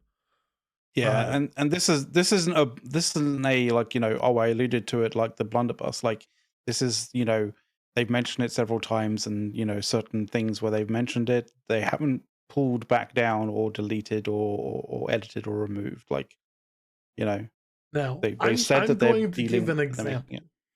I'm gonna Hmm. give an example of a roadmap, and people are going to probably shit on me for this, and this is gonna get clipped as like a bad idea because, oh, it's terrible, it's a scam. But Oh, I'm gonna bring up another Star bad Citizen idea. here in terms of roadmaps. Oh, Uh, okay. they have one of the most open development processes on the planet in terms of large games. Sure, they constantly Yeah. miss their scheduled windows. Totally understand the hate on that front. But But most, I think that the level of yeah. detail that they provide is something that every company should strive to do, to be open and honest with the players of, here's what we should expect. Should we expect Isabella's Lair? Should we, like, showcase all of these different content additions in the time frame you're expecting them to take? You know, and if they get done Yeah. earlier, then they get done earlier. Like, great. But that way we can sit there and say, hey, upcoming, so that people who are shitting on the game constantly going, oh, there's no new content, you can sit there and say, this is coming then, this is coming then, these are all things that are scheduled, like, you know or like tentatively scheduled, so that they can still shift stuff around as like priorities happen. But like, you know Yeah. that's my version of roadmap. Do I think that we're actually going to get I that on the first run? I don't. But No, I don't think so. Like, the argument uh, was made during the watch party when they talked about the roadmap, that hey, when you guys say roadmap, what we would like is a very high level of detail. Let us have it. you know my only concern there is that there's going to be a lot of people who don't understand what roadmaps mean, yeah. because roadmaps are not a guarantee that you're going to get this content at this particular time with this particular patch. Like, the Yes. nature of game development is you work on something, and, like, whether something like makes it into a patch or doesn't make it into a patch is whether it, whether that, like, that thing that they're working on, it is, like, actually functions, actually integrates the way that they want it to integrate, and doesn't break a whole bunch of things. Um, and once, if it does integrate, whether it actually passes quality control to the point where they feel like they're confident enough for it to actually be released on a patch. And in all of those processes, you know, a piece of content or a piece of, something that players may really, really want can suddenly just, disappear off the roadmap, and people will be like, what the hell? Where did that thing that everybody was hoping, and praying for in the next patch go suddenly? And it's a case of, like, it may not be gone forever. It's not a case of like, oh, they've just ditched it and thrown it into the dumpster. It's a case of like, at some point it broke too many things, and they have to, like, find a different method or a different way of like implementing it, or recreating it, or coding it in order for it to actually function properly. So the issue there is that, you know, when you make a roadmap, you're basically giving you players kind of perceive that as you're promising things at a certain time at a certain date, and that's not the case. Like things move, things slip, things disappear to be reworked. Like that's the nature of the beast.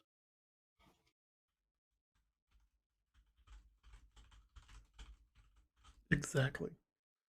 And the other thing is, as people clearly should understand at this point, and AGS has learned this the hard way, is that sometimes shit breaks. Like when you try and fix shit, sometimes other shit breaks because of that. And like even though something was finished, doesn't mean that it's fully complete. For the record, we have invited the New World devs on the show. There's been a number of scheduling conflicts. Um, I'd love to say that they've confirmed that it's going to happen. We have like there are discussions. Um, we're Hmm. actively trying to get one of them on the show. Um, we had The recently, thing of course, is, the Lost Ark launch kind of sucked the air out of the room in terms of the one we're yeah, working yeah, with. And like we also wanted like what most people don't know is that the team, like some of the people that are working on New World, are also working on Lost Ark. So like a little bit of double tasking there, and there's also like and I know that there's like this selfish incentive of like, hey, it'd be great to have a dev on here to talk to have unique content, which like from a content creator perspective, that's like the gold mine.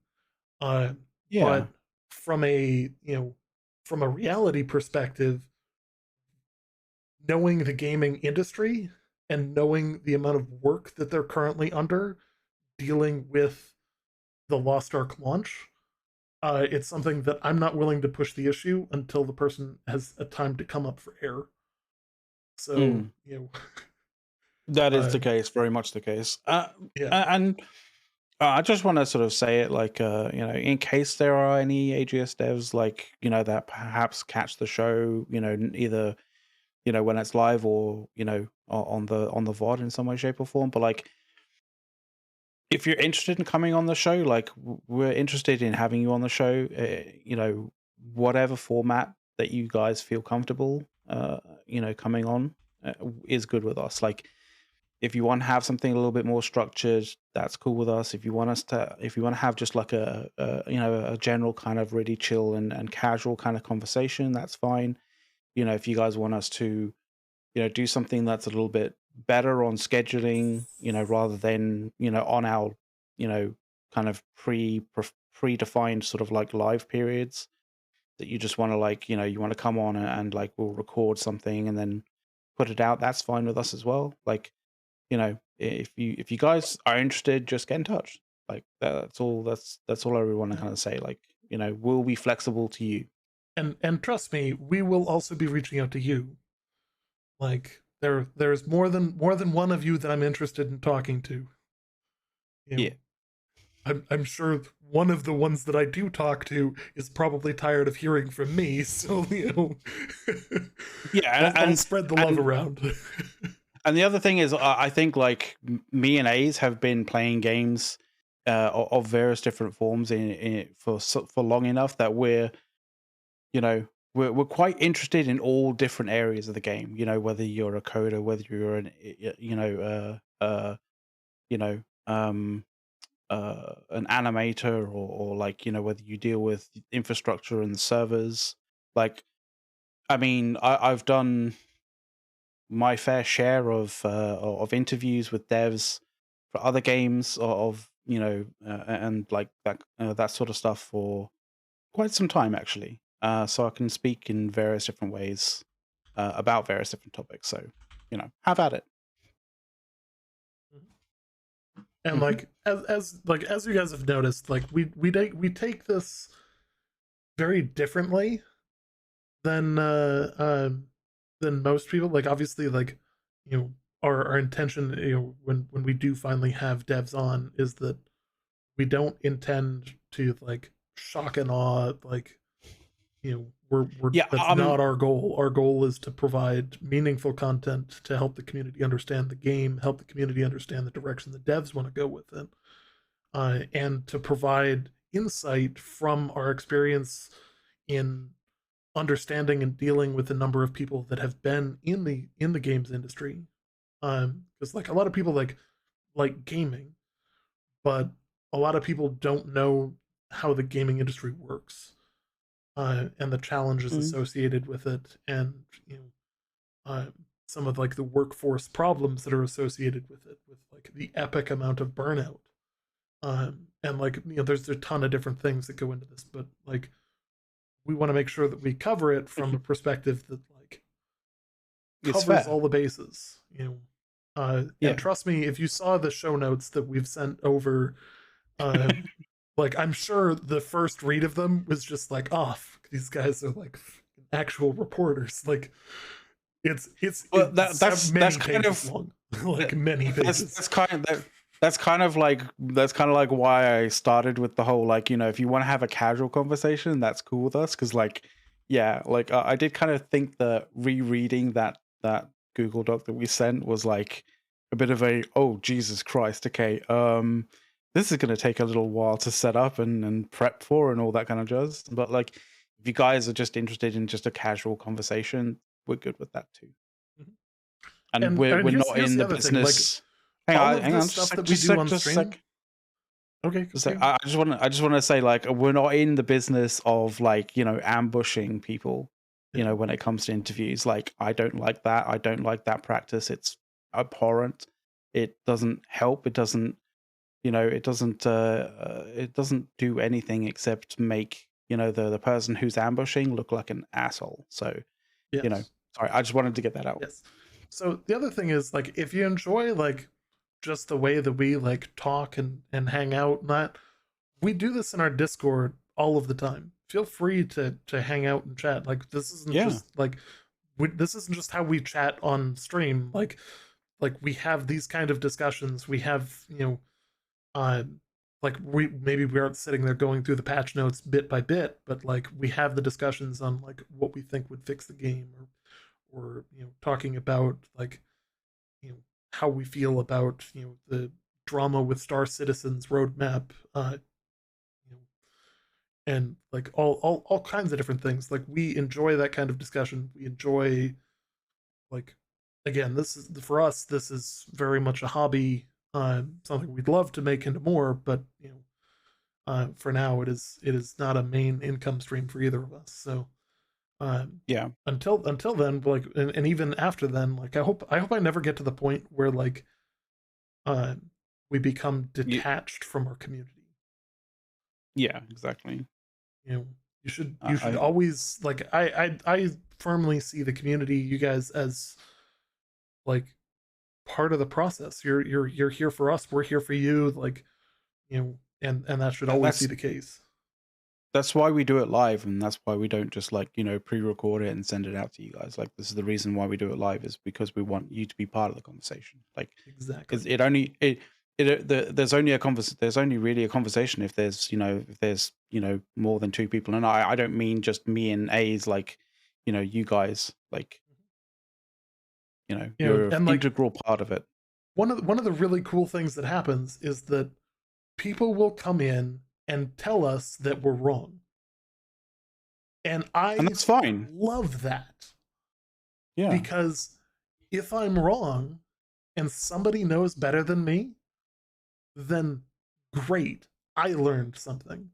And through the Yeah. discussion, so did everyone else in chat. And like I'm man enough to admit I'm not right about everything. I'm not God's gift to anything. You know, we're just dudes talking about games. You Hey, know, like, I helped you out, like, when it came to a professional thing that you were doing at work, and it worked out. Well, it actually, yeah, paid dividends and worked out pretty well. Like, and it yeah. was something that I thought I would never be able to, to provide, a benefit to A's in that regard, but I did. And And he his was man his enough to be like, his input actually ended up impacting a national press conference.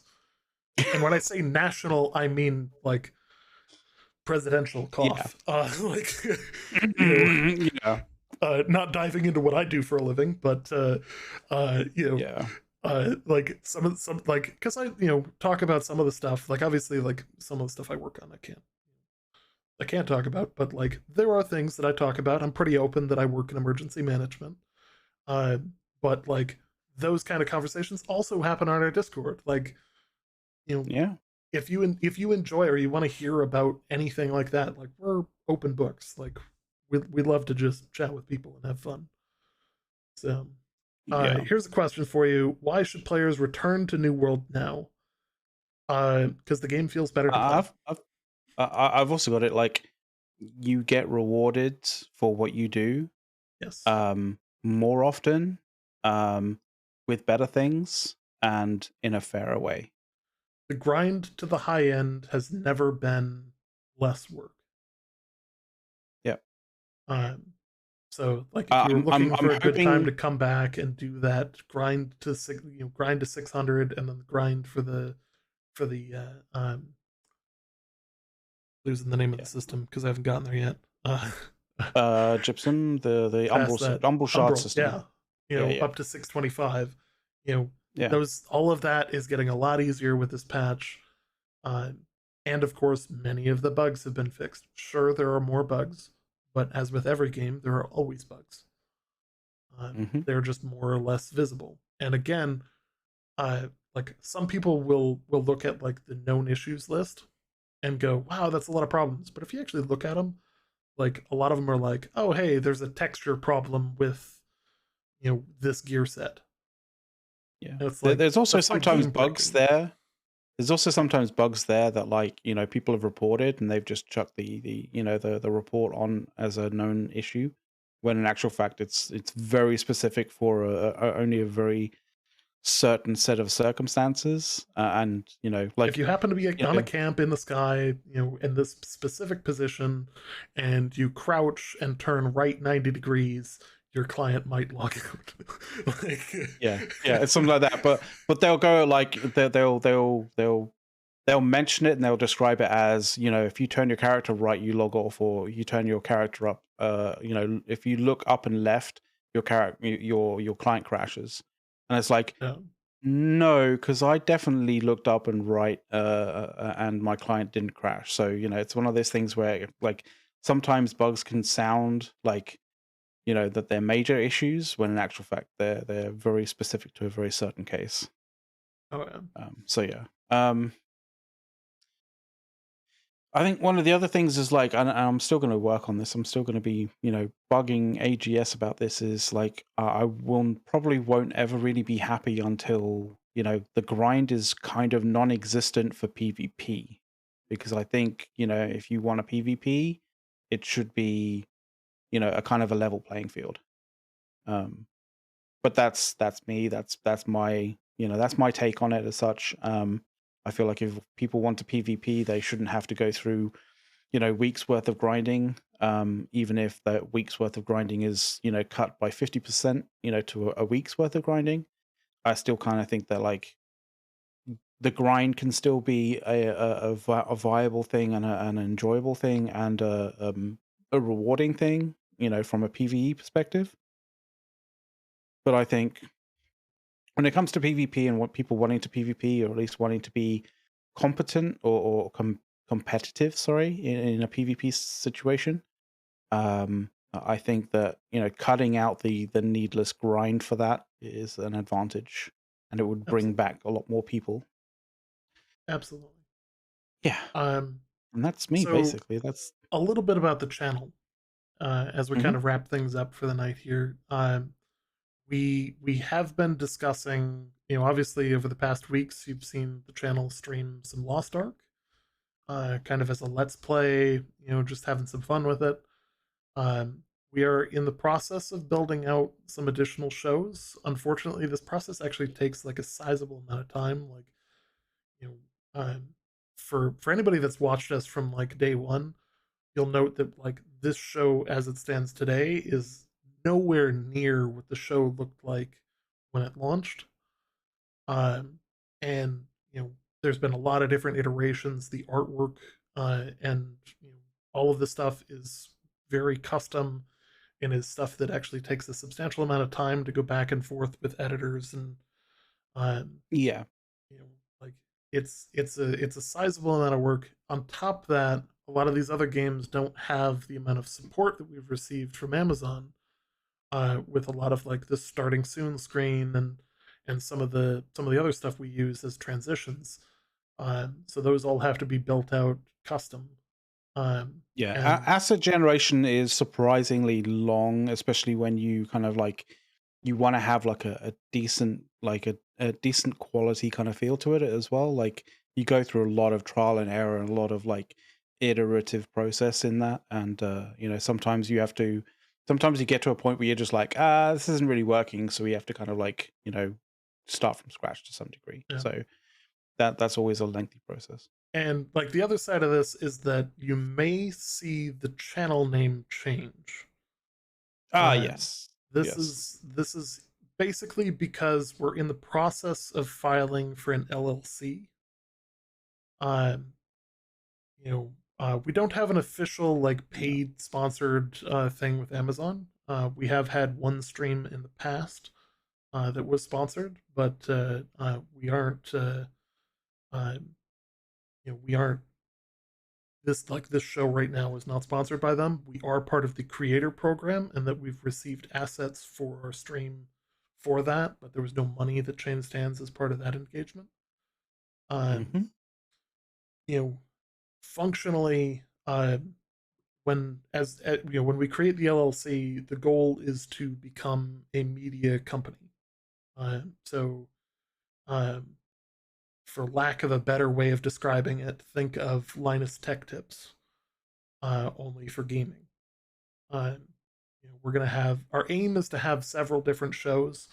Uh, we'll continue to have the NWO show be our primary New World content.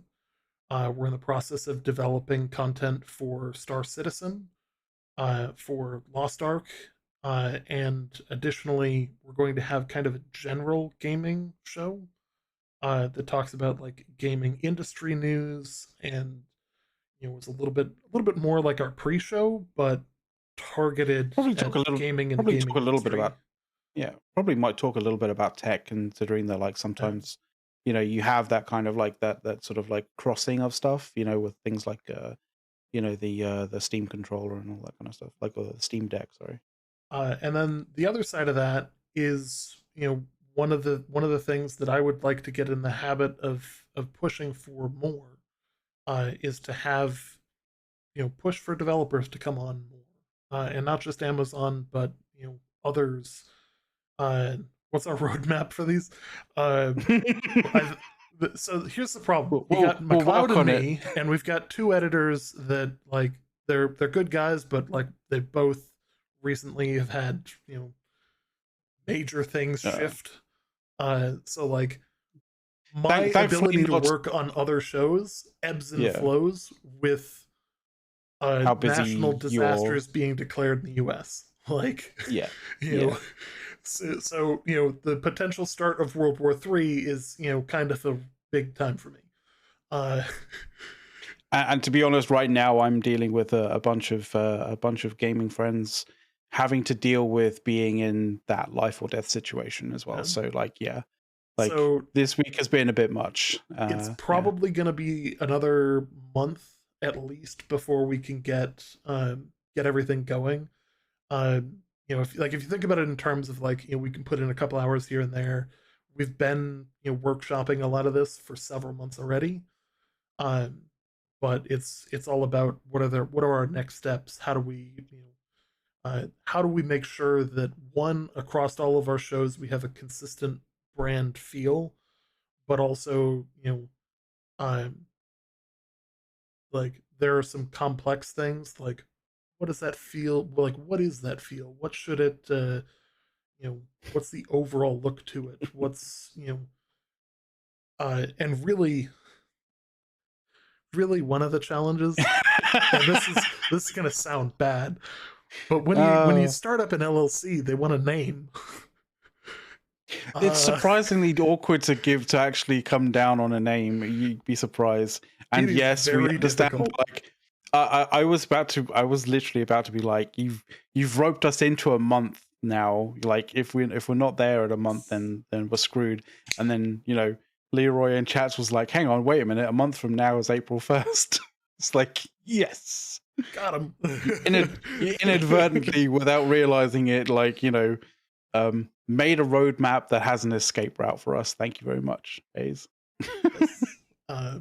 And realistically, 1 to 2 months, No, and we'll be starting up. It might not be as regular. So, like, things like Star Citizen are relatively easy to cover because they have a consistent news cycle. Um, yeah, but like, in terms of like gaming industry news, uh, if you've ever seen Tech Linked from Linus Tech Tips, that's kind of what we're aiming for, where it's you know like quick tech news or gaming news condensed into. It'll continue to be a talk show format, so it won't be yeah. won't I've be done, like condensed into 5 minutes, but yeah, I've done a similar-ish talk show like that. That's essentially been was developed to be basically an hour long with some breaks in between. But essentially, the idea was like it increases and decreases in size depending on how much like gaming news there is actually out there. So it could be 20 minutes, it could be 40 minutes, it could be an hour, that kind of thing. So absolutely. And we thank might you do guys. something We're like here for that. you. So Yeah, we might do something like that. It might be slightly different to that. Like we'll see how it goes. We'll see what's comfortable for us and for you guys. we may additionally like we may additionally rope in our editors to be on-stream content and on-stream hosts. Um, as naturally, if I get busy, we may also have this show drop to a host for a night, or if McLeod's busy, like I'll cover, and like there's going to be some interesting growth to be seen. Um, Yeah. and I think we're gonna try and have a few more like a few more of the crew kind of like on those shows as well. So that'll be good. They'll so get some watch time. They'll get some face time, sorry. yeah. So obviously, like we're very positive about where things are going. We're excited to see the channel grow. We're excited to get the numbers that we're getting, the support that we're getting.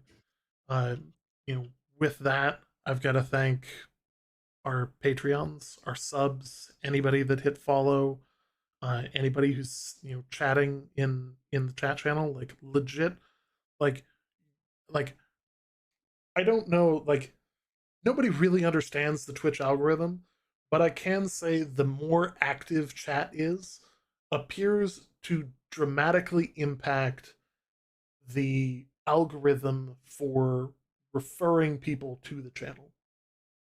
Mhm. So like just being in chat, following the channel, being an active part of the community really is a huge part of making this one worthwhile for us. Just like you know and I'll Yeah. be perfectly honest, and I've said this in the past. When we were streaming to 3 people, this show was very difficult to do. um It's surprisingly difficult when you don't actually have that many people chatting to kind of just keep that kind of like stream of consciousness going, because like it is one of those things where like you have to have a sort of stream of consciousness to some degree going for people coming in to sort of pick up on, and then have something to to converse with, and sort of like have it almost, if you don't have that stream of consciousness kind of going, like there's little for somebody new to the channel kind of to pick up on and be like, oh yeah, maybe I should comment about like how I feel about that particular subject in chat. And so if that's not going, if you're not doing that constantly, which is it's quite a difficult it's quite a difficult thing to have, and quite a difficult thing to sort of like be able to do, because it's a bit of a skill, like, to be completely honest. um I'm terrible at it, I admit that, and I'm glad that like we have the I'm glad we don't have to kind of deal with that. And I kind of like I can kind of pass it between me and A's fairly often when it's at that point. it's really awkward, and yeah, you need to be. It's one of those things that Absolutely. if you get past that point, it's good. You know, it's much fairer and calmer and better waters. Yeah. And I can tell you, yes, being in the top of the category definitely helps, but um you don't get there without a lot of effort. Yeah. So um you know, and of course you don't get there without building an actual community that you can rely on. And that's Hmm. really the thing that we enjoy most is having you guys to chat with.